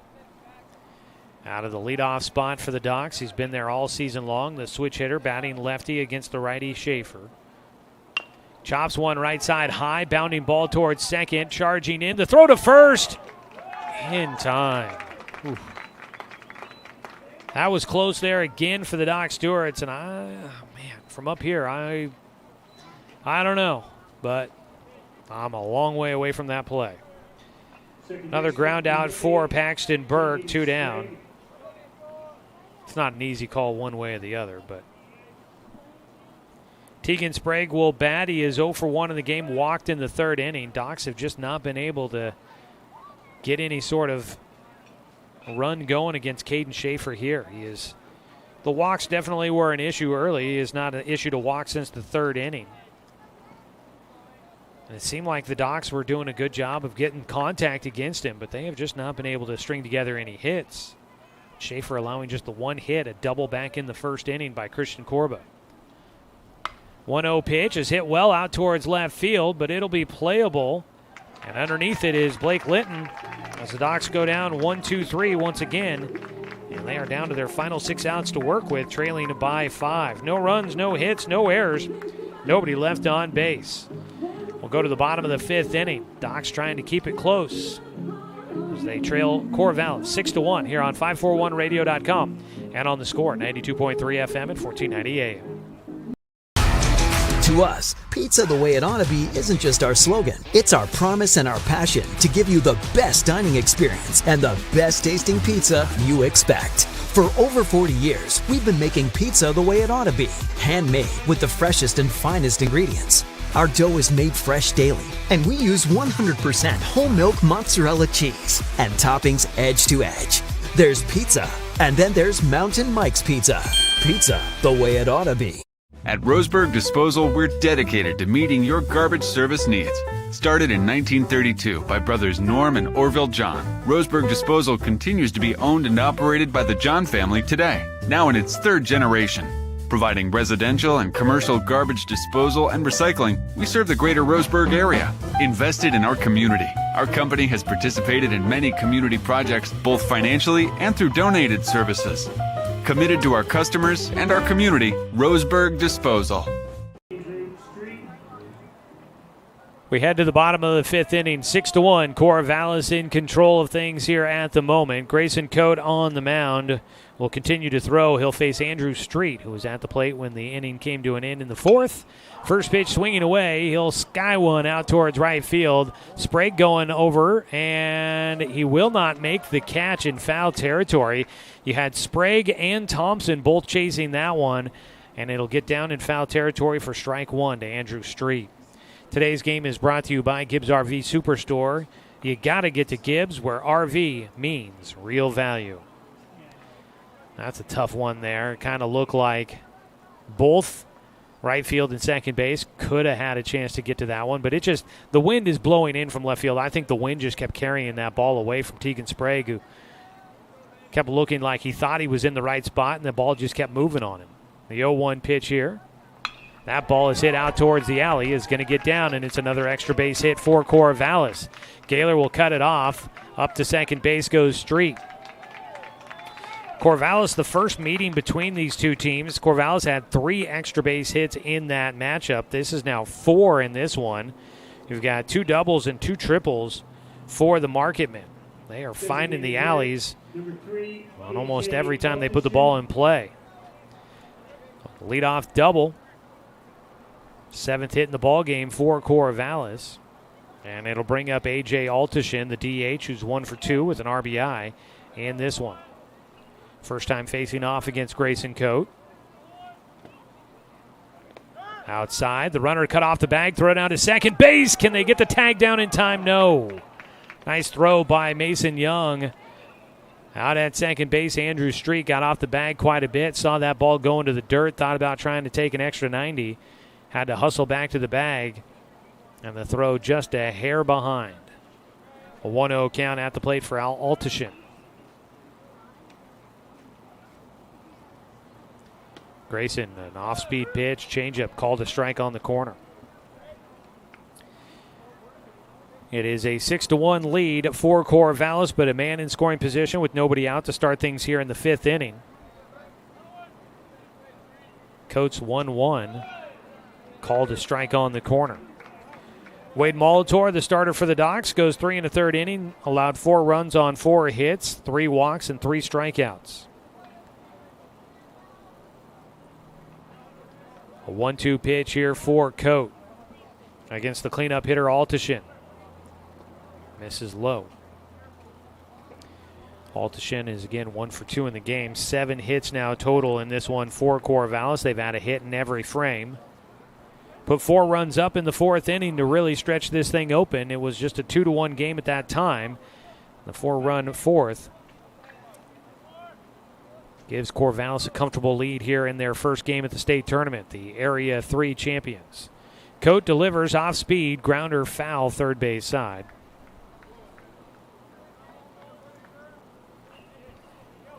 Coming up next in the tournament, it's the Salem WellCare Dodgers and the Tigard Barbers, the reigning state champion Barbers. That one starts at 4 o'clock here this evening or thereabouts. We started a hair late. The 1-2 pitch again from Coate, again fouled away by Altishin. And then wrapping up the day, it is the Hillsboro Wet Sox taking on the Medford Mustangs tonight at 7 o'clock. The Docs will face one of those teams coming up tomorrow.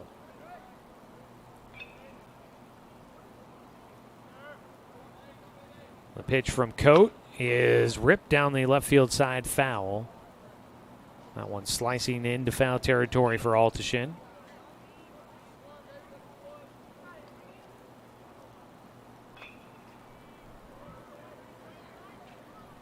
Grayson Coate with a man out at second after the leadoff double by Andrew Street. Trying to get Altishin here.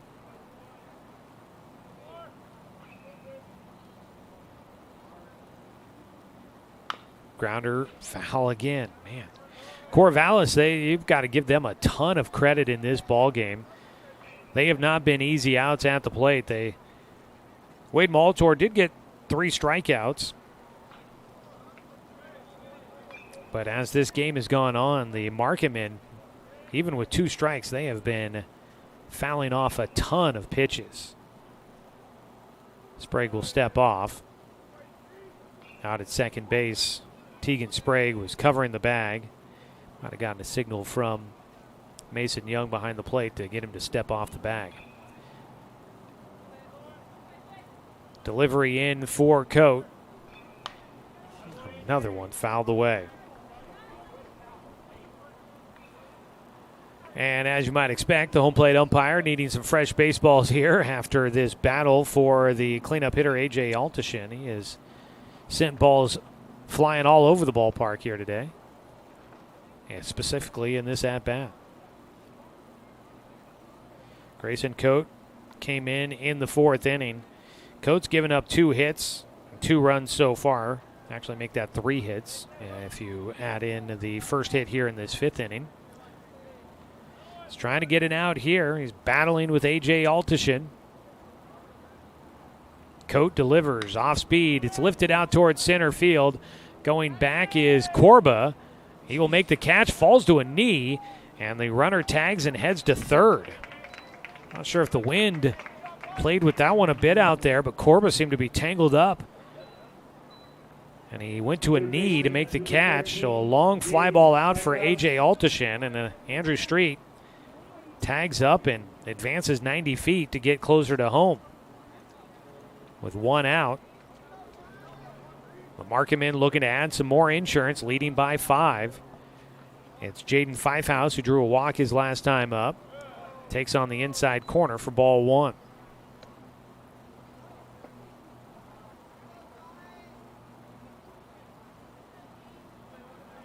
Docs bring the infield in with less than 2 outs and a man at third. Foul ball back to the netting for Fifehouse. 0 for 1 in the game for Fifehouse. Scored that run after reaching on a walk to lead off things in the 4th inning.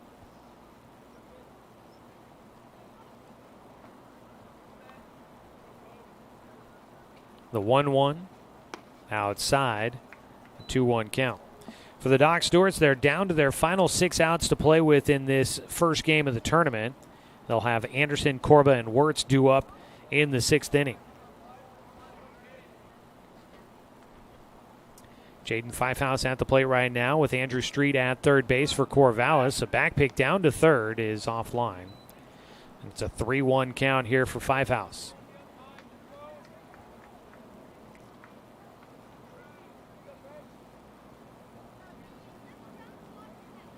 Grayson Coate has issued one walk so far. His 3-1 pitch swung on and missed for strike 2.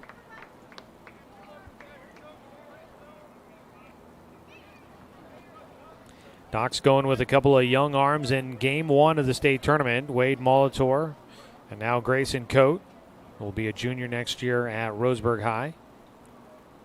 3-2 pitch for Coate. It's ball 4. Second walk in the game for Pfeifhaus. And up to bat will be Kaysen Jacobs, who hammered one to the wall in right center. Drove in a run in the 4th inning. That actually scored Pfeifhaus back in that 4th. So Kaysen Jacobs will step up with runners on the corners. Got somebody heading down to the bullpen to throw for the Doc Stewarts. That's Logan Shipman that is headed down that direction. Corvallis with the men on the corners. 1 out here in the 5th inning. Coate looking for a ground ball. Gets a swing and a miss instead. Strike 1 to Kaysen Jacobs. Jacobs, a strikeout victim back in the 2nd inning. First time facing off against Grayson Coate.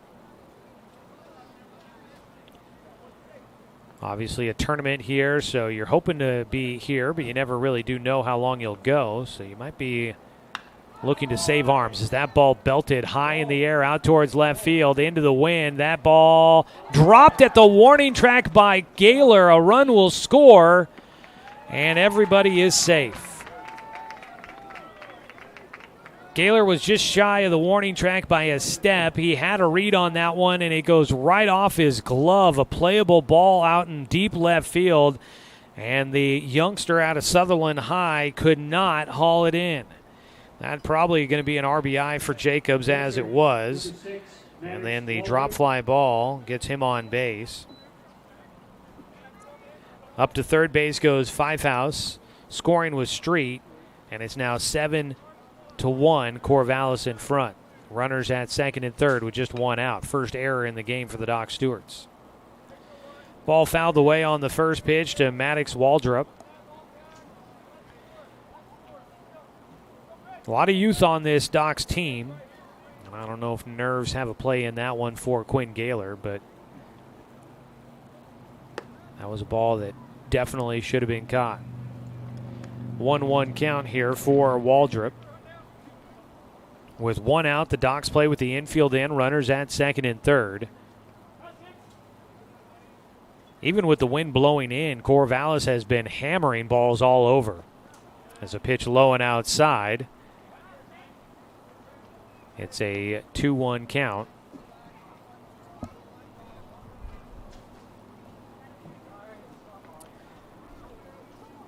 Maddox Waldrop, a single his first time up. He's 1 for 2 in the ball game. Takes a strike on the corner, makes it a 2-2 count. Infield playing in. At third base, you've got Pfeifhaus. At second base, Jacobs. Waldrop will foul off the 2-2 offering from Coate, that is. I was thinking Gaylor in my head still for some reason. I'm making up names for the guy on the mound.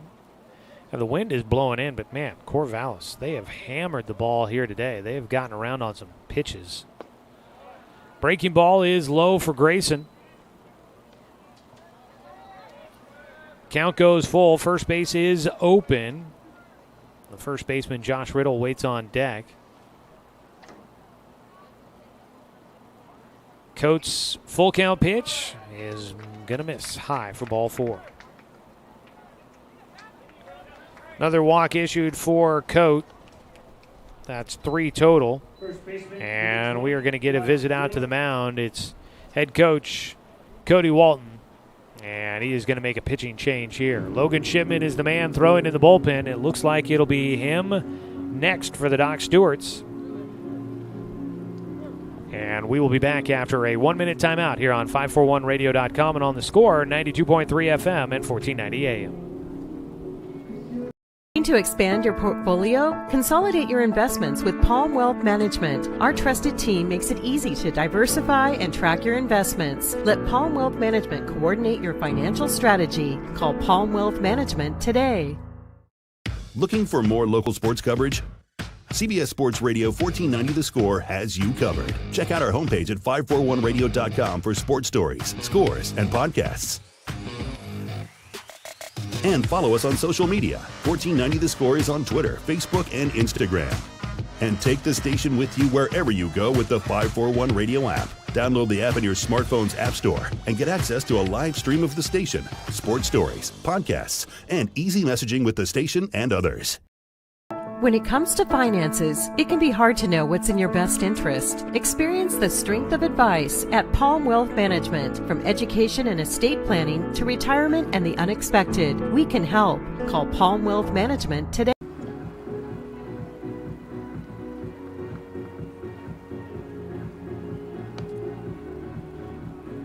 Logan Shipman will take over on the mound for Grayson Coate here in the 5th inning. Coate will get credit for 1 inning of work and will give way to Shipman, and Logan inheriting bases loaded with just 1 out here in the bottom of the 5th. Doc Stewart's things trending in the wrong direction for him right now, trying to get through things against a Corvallis team that has been smacking the ball all over the park here today.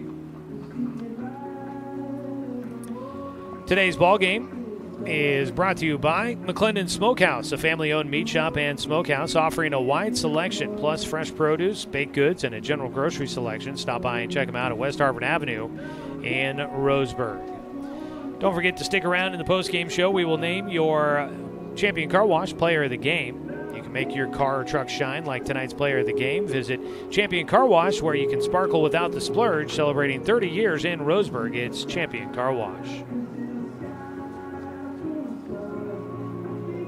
7-1 the score. Corvallis in front as Shipman finishes out his warm-up pitches. Grayson Coate gives up 3 hits. He ended up walking 3. No strikeouts for him.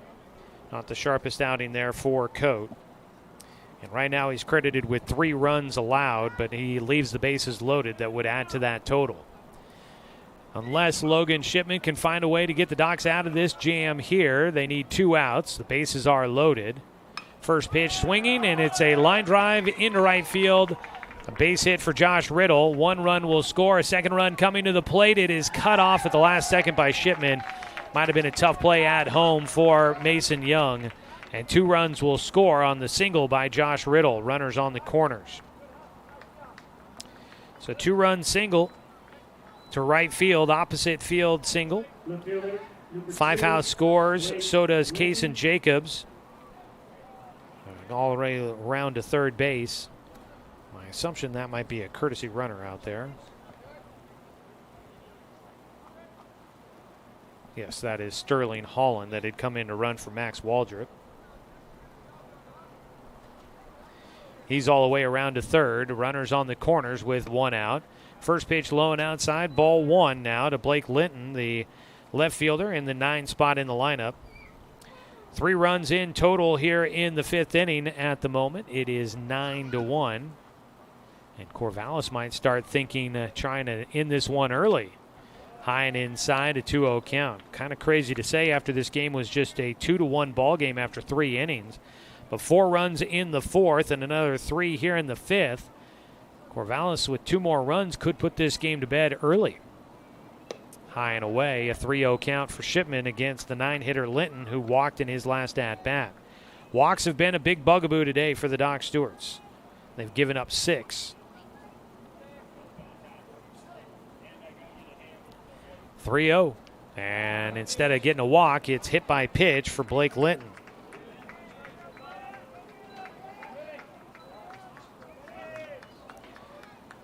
Well, this ball game has turned ugly quickly here for the Doc Stewarts. Top of the order, Ben Weiss will stand in. He is 2 for 2 in the game. He's scored 3 times. He's got a triple, a double, He's got an RBI in there as well. He walked back in the first inning. He bats with the bases loaded and just one out. If 2 runners come in, this game's over. Pitch misses, ball 1 for Weiss.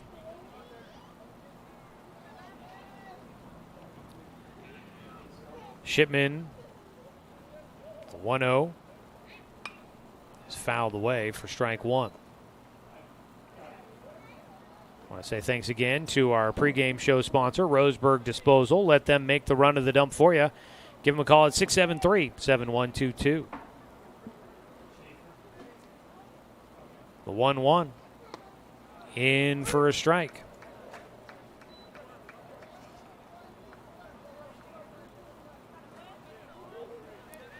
So Shipman ahead, a ball and 2 strikes here against Weiss.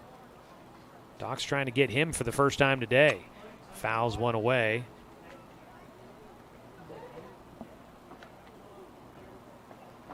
Weiss stays alive against Logan Shipman here.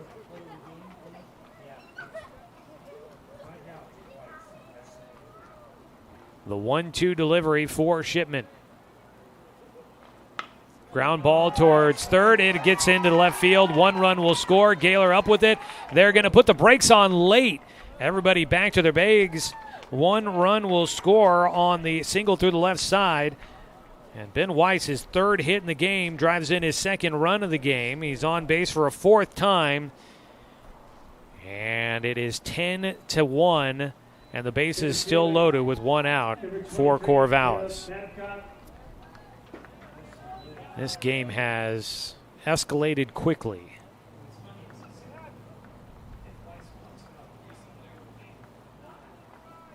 So it brings up Caleb Babcock.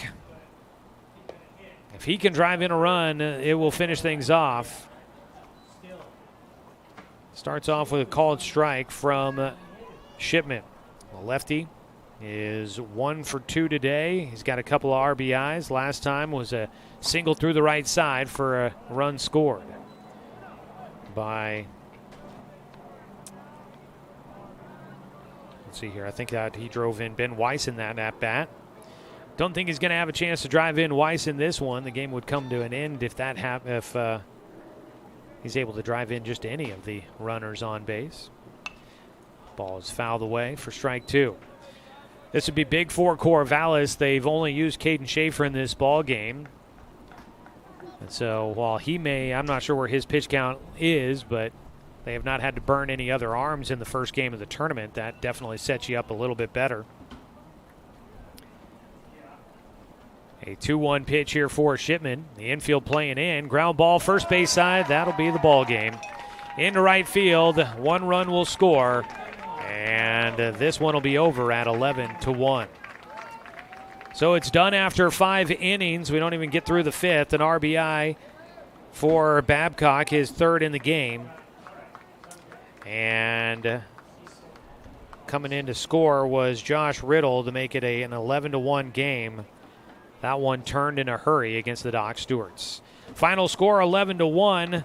Corvallis is moving on in the tournament. Docs will have to see if they can get the bats to come alive. They led this one early. It was tight through 3 innings, and Corvallis explodes to run away with the victory here today. We'll take our 3-minute break and head to the postgame show. We'll name your champion car wash player of the game for the Doc Stewarts today when we come back on 541radio.com and on the Score, 92.3 FM and 1490 AM. When it comes to finances, it can be hard to know what's in your best interest. Experience the strength of advice at Palm Wealth Management. From education and estate planning to retirement and the unexpected, we can help. Call Palm Wealth Management today. My wife and I moved to Oregon to raise a family, set our roots, and to have a lot of fun outdoors. We quickly realized that we needed a truck or a rig for the projects that we were doing in our backyard. When we were looking to find a place to finance our truck, we asked our patients, and everyone recommended Cascade Community Credit Union. It was so easy to work with Cascade. Everything was done via email, phone, and we didn't even need to go in. I can't wait to finish up the projects in the backyard, go on more adventures in our truck with our boys, and I look forward to working with Cascade again in the future. We are Douglas County Farmers Co-op, but we're not just for farmers. We serve all residents of Douglas County because we are Douglas County. Stop by today for everything from a tank of gas to a bite to eat Anytime you're hungry, pick up something for yourself, your home, and those you care for. Celebrating 100 years of service, Douglas County Farmers Co-op. Good people, good products, and good advice. To us, pizza the way it ought to be isn't just our slogan. It's our promise and our passion to give you the best dining experience and the best tasting pizza you expect. For over 40 years, we've been making pizza the way it ought to be. Handmade with the freshest and finest ingredients. Our dough is made fresh daily, and we use 100% whole milk mozzarella cheese and toppings edge to edge. There's pizza, and then there's Mountain Mike's Pizza. Pizza the way it ought to be. Looking to expand your portfolio? Consolidate your investments with Palm Wealth Management. Our trusted team makes it easy to diversify and track your investments. Let Palm Wealth Management coordinate your financial strategy. Call Palm Wealth Management today. At Roseburg Disposal, we're dedicated to meeting your garbage service needs. Started in 1932 by brothers Norm and Orville John, Roseburg Disposal continues to be owned and operated by the John family today, now in its third generation. Providing residential and commercial garbage disposal and recycling, we serve the greater Roseburg area. Invested in our community, our company has participated in many community projects, both financially and through donated services. Committed to our customers and our community, Roseburg Disposal. Successful companies have a very important secret. Good advertising works and makes them money. That's why your business should contact Lotus Media Group. Let us help you cash in with multimedia advertising. Multiple touches from Douglas County's only Google certified partner and most effective advertising platform. Web, broadcast, print. Make it happen. LotusMediaGroupLLC.com.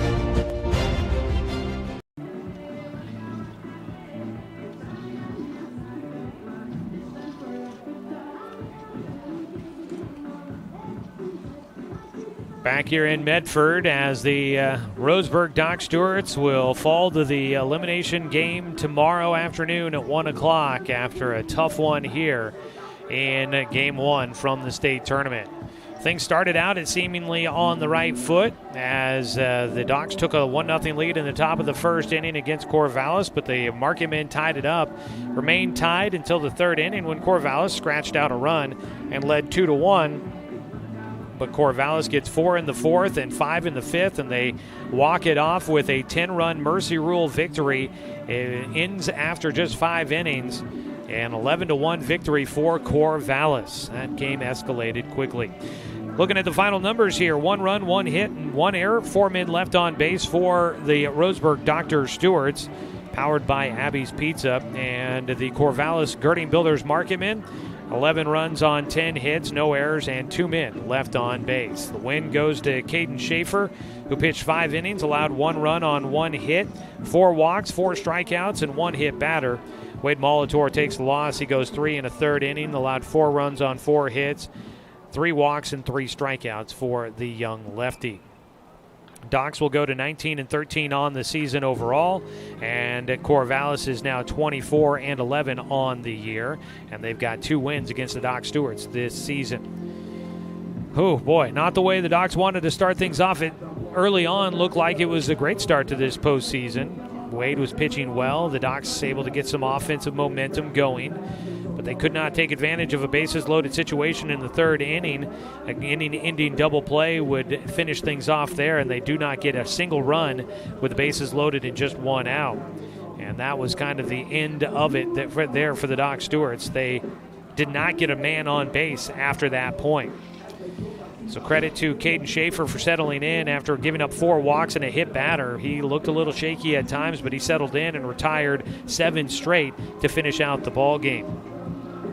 He gets the win there. On the other side, Wade looked good early, but things started to get away from him in the second time through the order. And the youngster, unfortunately, gets touched up for a few runs here in the league or the tournament opener for the Doc Stewarts.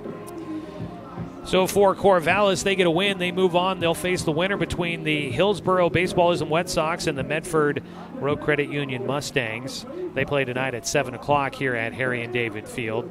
So that'll be the winner of that one moves on to take on Corvallis. The loser of that one will face the Doc Stewarts in the elimination game tomorrow afternoon at 1 o'clock. So unfortunately, Area 4 is on the verge of losing 2 of its 3 teams on just the second day of the tournament. Eugene also falling into the consolation or the elimination bracket coming up tomorrow as well.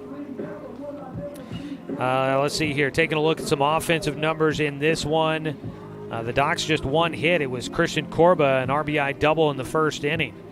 He belted that one to deep center field.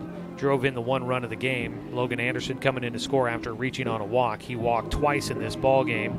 Tegan Sprague had a walk in there as well. Mason Young walked. And let's see, Corba got hit by a pitch in there as well. And that is about those are the only base runners the Docs had on base here in this one.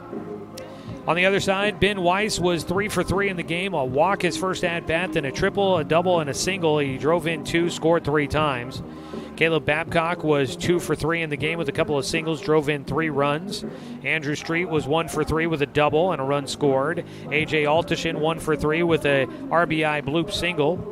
Jaden Pfeifhaus was 0 for 1 with 2 walks and 2 runs scored. Kaysen Jacobs 1 for 3 in this one with a RBI triple. Also reached on a drop fly ball and scored, had an RBI on that.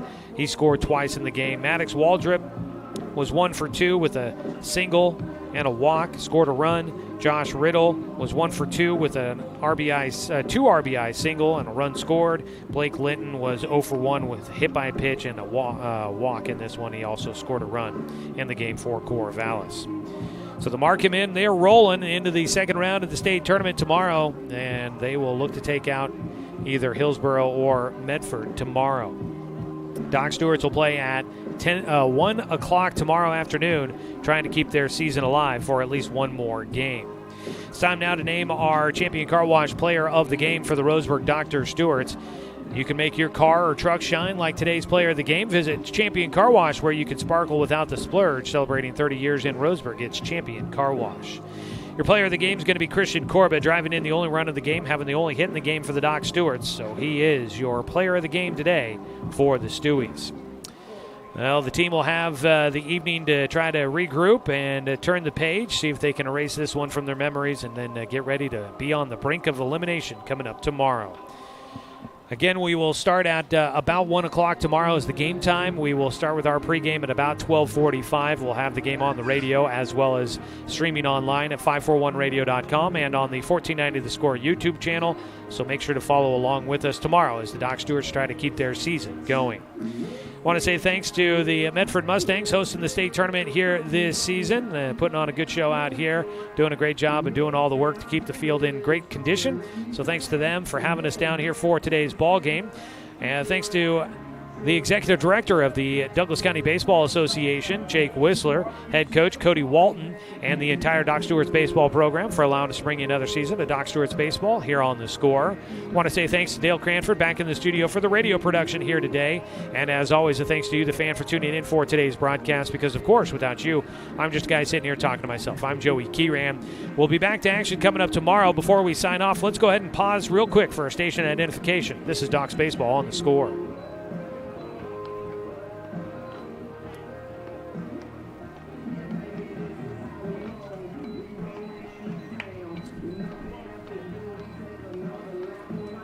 The Doc Stewarts will try to keep their season alive. Tomorrow they'll face elimination against the Wet Sox or the Mustangs. We'll find out about that later tonight.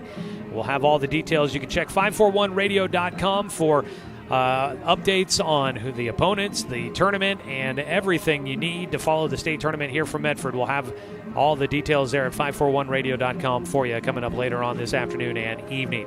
I'm Joey Keeran. We'll talk to you tomorrow at about 12:45 as the Docs try to keep their season alive. You'll find it right here on 541radio.com and on The Score, 92.3.